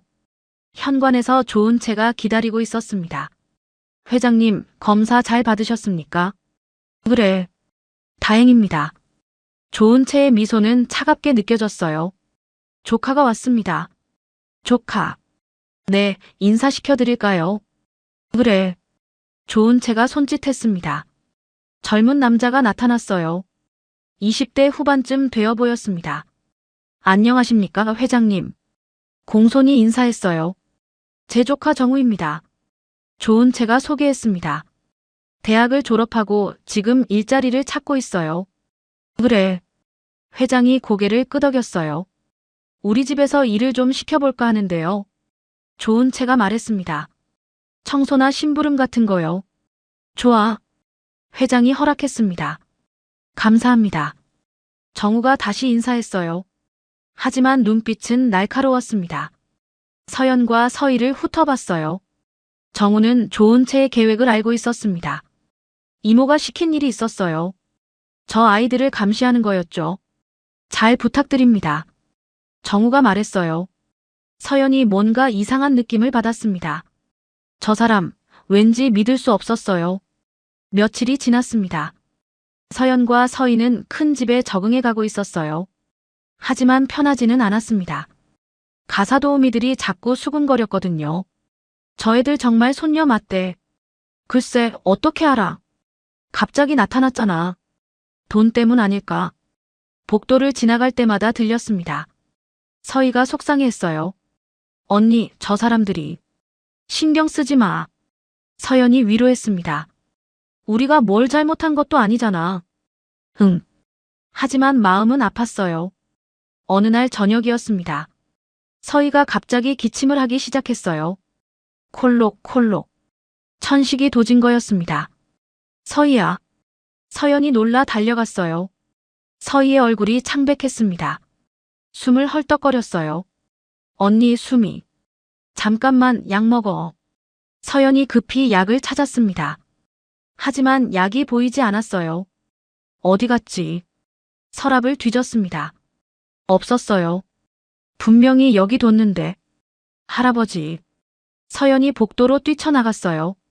할아버지. 소리쳤습니다. 회장이 1층에서 올라오셨어요. 왜 그러니? 서희가 숨을 못 쉬어요. 회장의 얼굴이 굳어졌습니다. 의사를 불러. 박 전무에게 소리쳤어요. 빨리. 박 전무가 급히 전화를 걸었습니다. 회장의 주치의였어요. 지금 당장 오시오. 응급 상황이요. 20분 후 의사가 도착했습니다. 서희를 진찰했어요. 응급 처치를 했습니다. 주사를 놓고 산소 마스크를 씌웠어요. 서희의 숨이 조금씩 편안해졌습니다. 다행입니다. 의사가 말했어요. 큰일 날 뻔했네요. 회장이 안도의 한숨을 쉬었습니다. 서연은 서희 손을 꼭 잡고 있었어요. 눈물이 났습니다. 의사가 떠나고 회장이 서연에게 물었어요. 약은 어디 갔니? 모르겠어요. 분명히 서랍에 뒀는데 누가 가져갔나? 회장의 얼굴이 어두워졌습니다. 복도에서 조은채가 이 광경을 보고 있었어요. 조카 정우와 함께였습니다. 이모, 이건 너무한 거 아니에요. 정우가 작은 목소리로 말했어요. 아이가 다칠 뻔했잖아요. 조용히 해. 조은채가 차갑게 말했습니다. 목적을 위해서는 수단을 가리지 말아야 해. 하지만 너도 돈 받기로 했잖아. 정우는 입을 다물었어요. 조은채가 약을 숨긴 거였습니다. 서희를 아프게 만들려고요. 그러면 아이들이 집에 적응 못하고 스스로 나갈 거라고 생각했던 거예요. 하지만 계획은 실패했습니다. 회장이 더 아이들을 챙기게 됐거든요. 다른 방법을 써야겠어. 조은채가 중얼거렸습니다. 밤이 되었습니다. 서희는 편안하게 자고 있었어요. 서연은 잠이 오지 않았습니다. 복도로 나왔어요. 물을 마시러 1층으로 내려갔습니다. 부엌에서 물을 마시고 있는데 복도에서 소리가 들렸어요. 그래, 결과는 음성으로 나오게 해. 조은채의 목소리였습니다. 서연이 깜짝 놀랐어요. 조심스럽게 다가갔습니다. 복도 모퉁이에 숨어서 들었어요. 김 실장, 확실하게 해줘. 조은채가 전화 통화 중이었습니다. 5억은 약속대로 줄게. 검사 결과가 나오면 저 애들이 가짜라고 나와야 해. 서연의 가슴이 철렁 내려앉았습니다. 검사 결과를 조작하려는 거였어요. 이모, 괜찮겠어요? 정우의 목소리가 들렸습니다. 걱정 마. 조은채가 대답했어요. 완벽하게 할 거야. 그럼 저 애들은 고아원으로 돌아가겠지. 회장님은 충격받으실 텐데. 그건 어쩔 수 없어. 조은채의 목소리는 차갑게 식어 있었습니다. 회장님은 늙으셨어. 건강도 안 좋으시고. 언젠가는 내가 이 회사를 이끌어야 해. 저 애들 때문에 망칠 순 없어. 서연은 몸이 떨렸어요. 화가 났습니다. 어떻게 저런 사람이 있을까요? 가자. 조은채가 말했어요. 발소리가 가까워졌습니다. 서연은 급히 부엌으로 숨었어요. 조은채와 정우가 지나갔습니다. 서연은 숨을 죽이고 기다렸어요. 두 사람이 계단을 올라가는 소리가 들렸습니다. 서연도 조용히 2층으로 올라갔어요. 방으로 들어왔습니다. 침대에 앉았어요. 손이 떨렸습니다. 어떡하지? 혼잣말이 나왔어요. 조은채가 검사 결과를 조작한다면 자신들은 가짜가 될 거예요. 그럼 다시 고아원으로 가야 해요. 할아버지와도 헤어져야 하고요. 안 돼. 서연은 고개를 저었어요. 막아야 해. 하지만 어떡해요? 증거가 없었습니다. 그냥 들은 것뿐이에요. 아무도 믿어주지 않을 거예요. 서연은 생각했습니다. 뭔가 방법이 있을 거예요. 분명히 있을 거예요. 바로 그때였습니다. 아빠의 유품 상자가 눈에 들어왔어요. 서연은 상자를 열었습니다. 안을 살펴봤어요. 사진들, 편지, 그리고 작은 카세트 플레이어가 있었습니다. 서연은 카세트 플레이어를 꺼냈어요. 이게 뭐지? 전에는 몰랐던 거예요. 플레이어를 열어봤습니다. 작은 카세트가 들어있었어요. 재생 버튼을 눌렀습니다. 지직. 잡음이 나왔어요. 그리고 아빠 목소리가 들렸습니다. 서연아, 서희야. 서연의 눈에서 눈물이 났어요. 이 녹음을 듣고 있다면 너희가 할아버지를 찾았다는 뜻이겠지. 아빠의 목소리는 따뜻했어요. 할아버지는 좋은 분이야. 너희를 사랑해 주실 거야. 하지만 조심해야 해. 서연이 귀를 기울였습니다. 할아버지 곁에는 나쁜 사람들이 있을 수 있어. 돈을 노리는 사람들. 조심하렴. 녹음은 계속 이어졌습니다. 만약 위험한 일이 생기면 이 카세트를 끝까지 들어봐. 아빠가 증거를 남겨뒀어. 서연은 카세트를 끝까지 들었어요. 중간쯤 지나자 다른 목소리가 들렸습니다. 여자 목소리였어요. 회장님은 절대 이 사실 모르셔야 해요. 조은채의 목소리였습니다. 도련님이 집 나간 걸 다행이라고 생각하셔야 해요. 그래야 회사가 안정됩니다. 만약 애들이 나타나면 어떻게 하죠? 정우의 목소리였어요. 그땐 없애야지. 조은채가 차갑게 말했습니다. 어떻게든 없애야 해. 서연의 눈이 커졌어요. 이게 10년 전 녹음이었어요. 아빠가 남겨둔 거였습니다. 조은채가 아빠를 내쫓았다는 증거. 그리고 손주들을 위협한다는 증거. 이거야. 서연이 중얼거렸어요. 이게 증거야. 서연은 카세트를 꼭 쥐었습니다. 할아버지께 보여드려야 해. 하지만 조심해야 했어요. 조은채가 알면 카세트를 빼앗으려 할 거예요. 서연은 카세트를 상자 깊숙이 숨겼습니다. 그리고 침대에 누웠어요. 마음은 복잡했지만 이제 희망이 생겼습니다. 조은채의 계획을 막을 수 있어요. 조금만 기다려. 서연이 중얼거렸습니다. 때가 오면 다 밝혀질 거야. 밤은 깊어갔습니다. 집안은 조용했어요. 하지만 평화롭지 않았습니다. 보이지 않는 전쟁이 계속되고 있었어요. 일주일 후면 모든 게 드러날 거예요. 누가 이기고 누가 질지. 아직은 아무도 몰랐습니다. 며칠이 더 지났습니다. 서연은 카세트를 꼭꼭 숨겨두고 있었어요. 언제 꺼내야 할지 기다리고 있었습니다. 그동안 조은채와 정우를 조심스럽게 지켜봤어요. 두 사람은 자주 만나서 수군거렸습니다. 뭔가 계획을 짜고 있는 게 분명했어요. 어느 날 오후였습니다. 서희가 방에서 책을 읽고 있었어요. 서연은 창밖을 바라보고 있었습니다. 정원에서 누군가 일하고 있었어요. 나이든 정원사였습니다. 60대쯤 되어 보이는 할아버지였어요. 정노인이라고 불렸습니다. 이 집에서 20년을 일한 사람이었죠. 서연은 문득 생각했어요. 저 할아버지라면 뭔가 알고 있을지도 몰라요. 10년 전 일을요. 서연은 밖으로 나갔습니다. 정원으로 내려갔어요. 안녕하세요. 서연이 인사했어요. 정노인이 돌아봤습니다. 아, 아가씨. 도와드릴까요? 아니, 괜찮아. 정노인이 미소를 지었어요. 날이 춥네. 네. 서연이 옆에 섰습니다. 할아버지, 여기서 오래 일하셨어요. 그래, 20년 넘었지. 그럼 저희 아버지도 아셨겠네요. 정노인의 손이 멈췄어요. 도련님 말이냐? 네. 정노인의 눈빛이 흔들렸습니다. 알지, 어떻게 모르겠니? 어떤 분이셨어요? 서연이 조심스럽게 물었어요. 정노인이 한숨을 쉬었습니다. 착한 분이었지. 회장님과는 사이가 안 좋으셨지만 본인은 참 좋은 사람이었어. 왜 집을 나가셨어요? 정노인이 주위를 살폈습니다.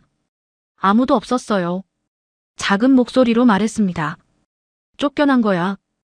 쫓겨났다고요. 그래. 정노인이 고개를 끄덕였어요. 조이사가 그랬지. 도련님을 못살게 굴었어. 회장님한테 나쁜 말만 했고. 서연의 가슴이 뛰었습니다. 정말이요? 그래. 정노인이 말을 이었어요. 조이사는 야심이 많은 사람이야. 회장님 옆자리를 노리고 있지. 도련님이 있으면 방해가 되니까. 내쫓은 거야. 증거가 있나요? 서연이 물었어요. 정노인이 고개를 저었습니다. 없어. 다 입으로만 한 일이거든. 하지만 내가 봤어. 도련님이 떠나던 날 조이사가 웃고 있었어. 서연은 정노인의 말을 마음에 새겼습니다. 할아버지, 혹시 나중에 도와주실 수 있나요? 무슨 일인데? 진실을 밝혀야 할 때가 올 거예요. 그때 증언해 주세요. 정노인이 서연을 바라봤어요. 진지한 눈빛이었습니다. 알겠네. 도련님의 딸이라면 당연히 도와야지. 고맙습니다. 서연이 고개를 숙였어요. 바로 그때였습니다. 뭐 하는 거야? 뒤에서 목소리가 들렸어요. 정우였습니다. 아, 그냥 산책하고 있었어요. 서연이 대답했어요. 정우가 의심스러운 눈으로 봤습니다. 정노인님하고 무슨 얘기를 했어? 그냥 날씨 얘기요. 정우는 믿지 않는 것 같았어요. 들어가는 게 좋을걸. 곧 저녁 시간이야. 네. 서연은 집으로 돌아갔습니다. 정우는 정노인을 째려봤어요. 노인네, 쓸데없는 말 하지 마. 무슨 말을? 다 알아. 정우가 협박했습니다. 괜한 말했다간 여기서 못 일해. 정노인은 아무 말도 하지 않았어요. 그냥 조용히 다시 일을 시작했습니다. 밤이 되었습니다. 내일이면 검사 결과가 나오는 날이었어요. 일주일이 지난 거였습니다. 서연은 잠을 이룰 수 없었어요. 내일이면 모든 게 결정될 거예요. 좋은 채가 조작한 결과가 나온다면 자신들은 쫓겨날 거예요. 안 돼. 서연이 중얼거렸습니다. 내일 카세트를 보여드려야 해. 서연은 침대 및 상자를 꺼냈어요. 카세트를 확인했습니다. 아직 그대로 있었어요. 아빠, 내일이에요. 작게 속삭였습니다. 옆 침대에서 서희가 뒤척였어요. 언니 앉아. 응. 걱정돼. 서희가 말했어요. 내일 결과 나온다며. 응. 우리 진짜 손녀 맞을까? 당연하지. 서연이 대답했어요. 우리는 할아버지 진짜 손녀야. 조이사 때문에 불안해. 서희도 느끼고 있었어요. 좋은 채가 뭔가 꾸미고 있다는 걸. 걱정 마. 서연이 서희를 안심시켰습니다. 내가 다 준비했어. 뭘? 내일 알게 될 거야. 다음 날 아침이 밝았습니다. 아침 식사 시간이었어요. 모두 식탁에 모였습니다. 회장, 서연, 서희, 좋은 채, 박전무. 분위기가 무거웠어요. 오늘 결과가 나오는군. 회장이 말씀하셨습니다. 네. 좋은 채가 대답했어요. 오전 10시에 연락 온다고 했습니다. 기다려지는구나. 회장이 서연과 서희를 보며 웃으셨어요. 걱정 마라. 분명히 너희가 내 손녀야. 서연이 고개를 끄덕였어요. 하지만 가슴은 조마조마했습니다. 식사를 마치고 거실로 모였어요. 시계를 봤습니다. 9시 50분이었어요. 10분만 기다리면 됐어요. 좋은 채가 휴대폰을 보고 있었습니다. 입가에 미소가 걸려 있었어요. 모든 게 계획대로였거든요. 곧 결과가 올 거예요. 그럼 저 아이들은 가짜로 밝혀질 거예요. 10시가 됐습니다. 좋은 채의 휴대폰이 울렸어요. 왔습니다. 좋은 채가 말했습니다. 모두 긴장했어요. 좋은 채가 화면을 봤습니다. 회장님, 뭐라고 하나? 회장이 물었어요. 좋은 채가 안타까운 표정을 지었습니다. 죄송합니다만. 뭐가? 혈연 관계가 없다고 나왔습니다. 순간 조용해졌어요. 회장의 얼굴이 창백해졌습니다. 뭐라고? 검사 결과가 음성입니다. 좋은 채가 휴대폰을 보여줬어요. 화면에는 정말 음성이라고 적혀 있었습니다. 회장이 주저앉을 뻔했어요. 박 전무가 급히 부축했습니다. 회장님, 이럴 수가. 회장이 중얼거렸어요. 내가 착각한 건가? 서희가 울음을 터뜨렸습니다. 언니. 서연은 주먹을 꽉 쥐었어요. 할아버지. 너희가 가짜였구나. 회장의 목소리는 떨렸어요. 미안하지만 나가줘야겠구나. 바로 그때였습니다. 잠깐만요. 서연이 큰 소리로 외쳤습니다. 모두 서연을 봤어요. 할아버지. 들어보세요. 서연이 주머니에서 카세트 플레이어를 꺼냈습니다. 이게 뭐냐? 회장이 물었어요. 진실입니다. 서연이 재생 버튼을 눌렀습니다. 방 안에 아빠의 목소리가 울려 퍼졌어요. 서연아, 서희야. 할아버지를 조심해야 해. 곁에 나쁜 사람들이 있을 수 있어. 그리고 이어서 좋은 채의 목소리가 흘러나왔습니다. 회장님은 절대 이 사실 모르셔야 해요. 도련님이 집 나간 걸 다행이라고 생각하셔야 해요. 좋은 채의 얼굴이 하얗게 질렸어요. 저건. 애들이 나타나면 어떻게 하죠? 정우의 목소리도 들렸습니다. 그땐 없애야지. 좋은 채가 말했어요. 어떻게든 없애야 해. 녹음이 끝났습니다. 방 안은 조용했어요. 회장이 좋은 채를 노려봤습니다. 이게 무슨 소리냐? 좋은 채의 얼굴이 창백해졌습니다. 손이 떨렸어요. 회장님, 저건. 설명해봐. 회장의 목소리는 차갑게 식어 있었습니다. 조작된 겁니다. 조은채가 급히 말했어요. 저 애들이 만든 거예요. 10년 전 녹음인데요. 서연이 말했습니다. 아빠가 남겨두신 거예요. 거짓말이야. 조은채가 소리쳤어요. 저 애들 말을 믿으시면 안 됩니다. 회장이 박전무를 봤어요. 전무, 저 녹음 확인해보게. 네, 회장님. 박전무가 카세트를 받아들었습니다. 전문가에게 보내겠습니다. 조작인지 진짜인지 확인하라고. 조은채가 초조해했어요. 만약 진짜로 밝혀지면 끝이에요. 회장님, 그리고 서연이 말했습니다. 검사 결과도 확인해보세요. 무슨 소리냐? 조 이사가 조작했을 거예요. 서연이 조은채를 똑바로 봤어요. 5억을 주고 김 실장한테 부탁했잖아요. 조은채의 눈이 커졌습니다. 너 어떻게? 다 들었어요. 서연이 대답했어요. 며칠 전 밤에 복도에서 통화하시는 거요. 회장이 노호했습니다. 뭐라고? 검사 결과를 조작했다고. 아, 아닙니다. 조은채가 부인했어요. 저 애가 거짓말하는 겁니다. 확인하면 되지. 박전무가 말했습니다. 병원에 다시 연락해 보겠습니다. 다른 곳에서 한 번 더 검사하면 확실해질 겁니다. 조은채는 말문이 막혔어요. 바로 그때였습니다. 정원사 정노인이 거실로 들어왔어요. 회장님. 정노인. 회장이 놀라봤습니다. 무슨 일인가? 제가 증언하겠습니다. 정노인이 말했어요. 10년 전 일을요. 뭘 안다는 건가? 조 이사가 도련님을 내쫓았습니다. 정노인의 목소리는 떨렸지만 단호했어요. 제가 다 봤습니다. 회장님께 거짓말을 하고 도련님을 못살게 굴었어요. 결국 도련님이 집을 나가셨죠. 회장이 의자를 잡고 일어섰습니다. 정말인가? 네, 회장님. 정노인이 고개를 숙였어요. 말씀드리지 못해 죄송합니다. 그때는 무서워서. 조은채가 정우를 봤어요. 너 가만히 있을 거야. 정우는 망설였습니다. 이모를 도와야 할까요? 아니면 진실을 말해야 할까요?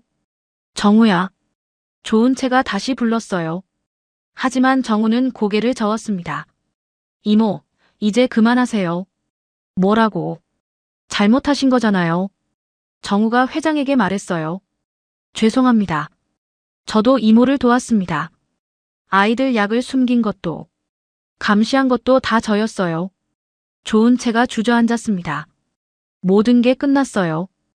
회장이 조은채를 노려봤습니다. 10년이야. 10년 동안 날 속였어.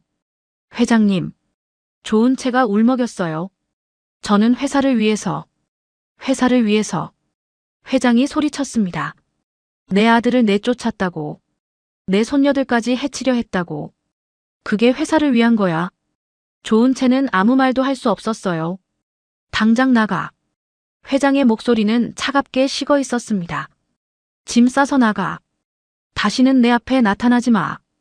회장님, 제발. 박전무. 회장이 불렀어요. 네. 저 사람들 내보내게. 경찰에도 신고하고. 알겠습니다. 박전무가 경비를 불렀습니다. 조은채와 정우는 끌려나갔어요.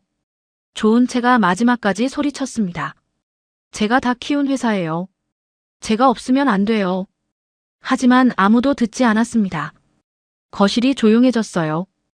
회장은 소파에 주저앉았습니다. 미안하구나. 서연과 서희를 봤어요. 할아버지가 제대로 보지 못했어. 아니에요. 서연이 말했습니다. 할아버지 잘못이 아니에요. 그래도 회장의 눈에서 눈물이 났어요. 너희를 의심했잖니. 서희가 회장 곁으로 갔습니다. 괜찮아요, 할아버지. 이제 다 알았잖아요. 회장이 두 소녀를 안았어요. 고맙구나. 진실을 밝혀줘서. 박전무가 휴대폰을 들었습니다. 회장님, 다른 병원에 연락했습니다. 오늘 당장 재검사 가능하답니다. 좋아. 회장이 고개를 끄덕였어요.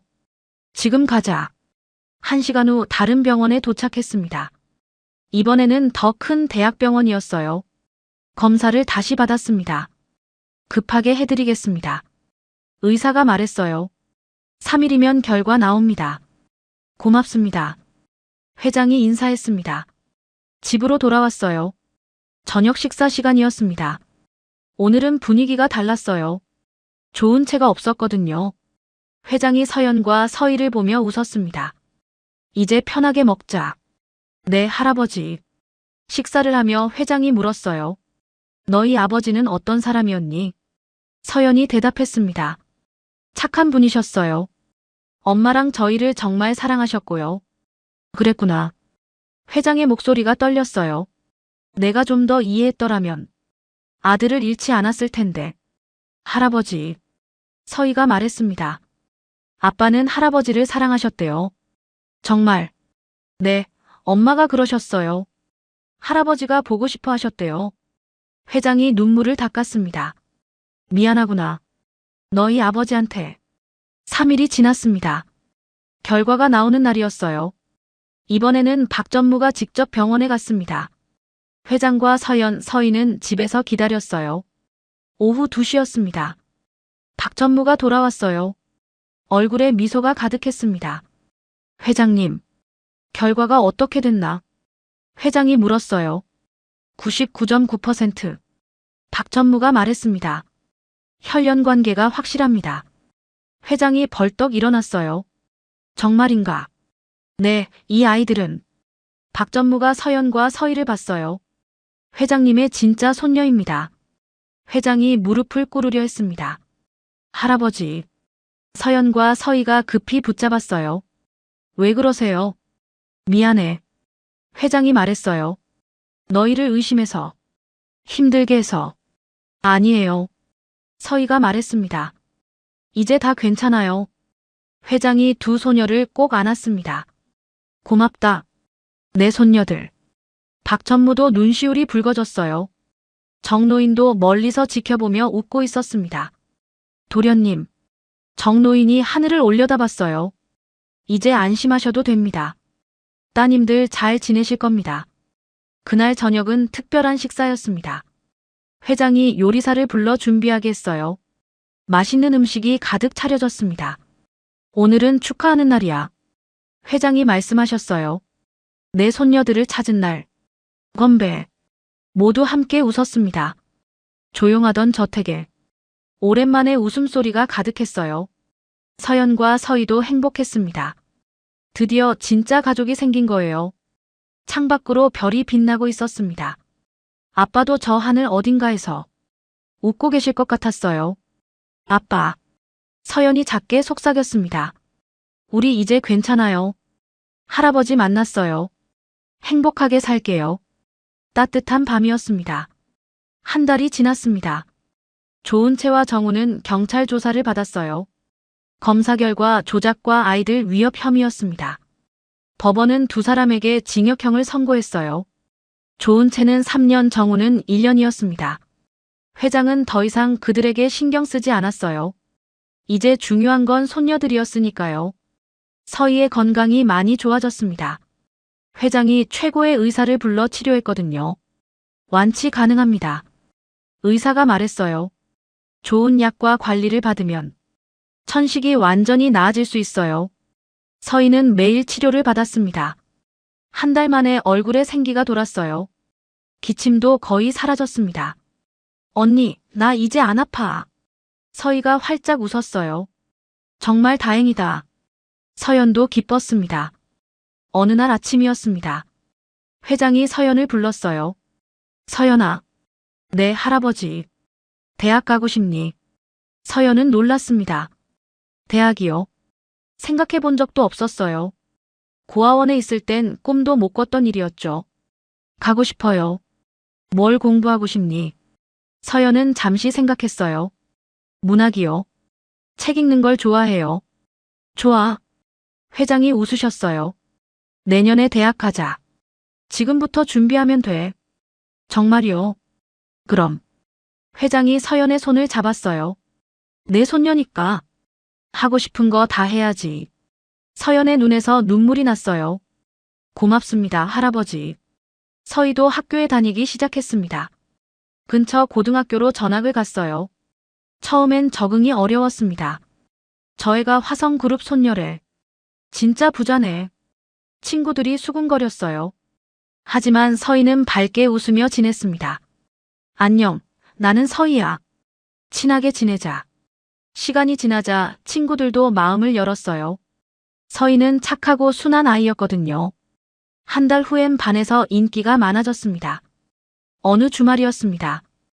회장이 두 자매를 불렀어요. 오늘 특별한 곳에 가자. 어디요? 따라와봐. 차를 타고 1시간을 달렸습니다. 도착한 곳은 공원묘지였어요. 회장이 차에서 내렸습니다. 여기가 어디예요? 서연이 물었어요. 너희 아버지가 계신 곳이야. 서연과 서희의 가슴이 뛰었습니다. 회장을 따라 걸어갔어요. 언덕 위에 작은 묘가 있었습니다. 차동현. 아빠 이름이 적혀 있었어요. 옆에는 엄마 묘도 있었습니다. 서연과 서희는 무릎을 꿇었어요. 아빠, 엄마. 눈물이 났습니다. 회장도 아들 묘 앞에 섰어요. 동현아. 회장의 목소리가 떨렸습니다. 아버지가 늦었구나. 미안해. 이제야 너를 이해하게 됐어. 회장이 묘에 손을 얹었어요. 내 딸들 잘 키울게. 걱정 마. 아버지가 끝까지 지킬게. 서연이 말했습니다. 아빠, 우리 할아버지 만났어요. 할아버지는 좋은 분이세요. 아빠가 사랑했던 분이시죠. 서희도 말했어요. 엄마, 아빠. 우리 이제 괜찮아요. 행복하게 살게요. 바람이 불어왔습니다. 따뜻한 바람이었어요. 마치 부모님이 대답하는 것 같았습니다. 세 사람은 한참을 묘 앞에 있었어요. 집으로 돌아오는 길이었습니다. 회장이 말씀하셨어요. 너희 부모님을 위해 작은 동상을 만들까 한다. 정원에 세울 거야. 정말이요? 그래. 회장이 고개를 끄덕였어요. 우리 가족이니까 영원히 기억해야지. 한 달 후 정원에 작은 동상이 세워졌습니다. 아빠와 엄마가 미소 짓는 모습이었어요. 동상 아래에는 글이 새겨져 있었습니다. 사랑하는 아들과 며느리. 영원히 기억합니다. 서연과 서희는 매일 동상 앞에서 기도했어요. 아빠, 엄마. 오늘도 좋은 하루였어요. 계절이 바뀌어 봄이 왔습니다. 정원에 꽃이 피기 시작했어요. 벚꽃이 바람에 날렸습니다. 회장의 건강도 많이 좋아졌어요. 손녀들이 생기고 나서였죠. 할아버지, 산책 가세요. 서희가 회장 손을 잡았어요. 그래, 가자. 세 사람은 정원을 걸었습니다. 꽃향기가 났어요. 할아버지. 서연이 말했습니다. 네가 와줘서 고마워. 회장이 말씀하셨어요. 제가 더 고마워요. 할아버지를 만나서. 우리는 가족이니까. 회장이 웃으셨어요. 그래, 가족이지. 정노인이 멀리서 지켜봤습니다. 정원에 물을 주며 미소 지었어요.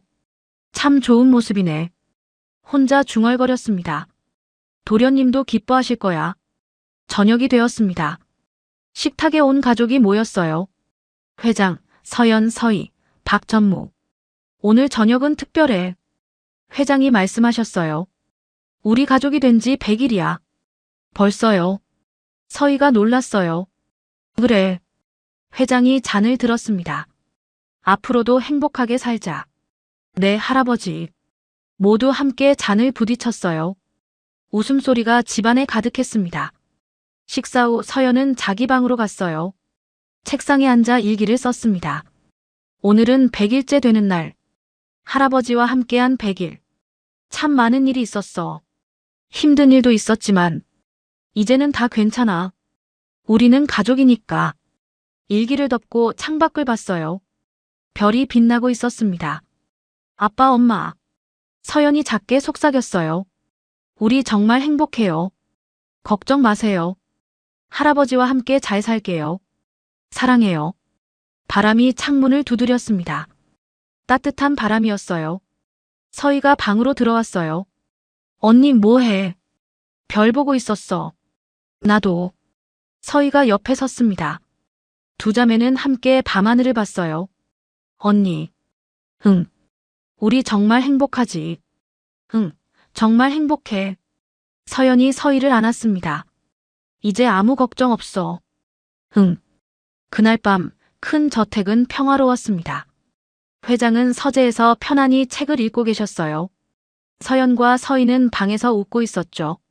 정노인은 정원을 마지막으로 살피고 있었습니다. 모두가 행복했어요. 긴 겨울이 지나고 봄이 왔습니다. 서연과 서희에게도 새로운 봄이 온 거예요. 3만 원으로 시작된 기적. 낡은 카드 한 장이 두 자매의 인생을 바꿨습니다. 그리고 할아버지도 다시 살아갈 이유를 찾으셨어요. 사랑하는 사람들과 함께 행복하게 살아가는 것. 그것이 진짜 기적이었습니다. 하늘에서 아빠와 엄마도 웃고 계실 거예요. 잘 자라, 우리 딸들. 행복해라. 별이 더 환하게 빛났습니다. 따뜻한 밤이었어요. 그렇게 새로운 시작이 계속되고 있었습니다. 오늘의 사연이 마음에 들었다면 같이 듣고 싶은 분께 공유해 주세요. 온 가족 행복과 사랑이 가득하길 바랍니다. 시간 속 이야기였습니다. 감사합니다.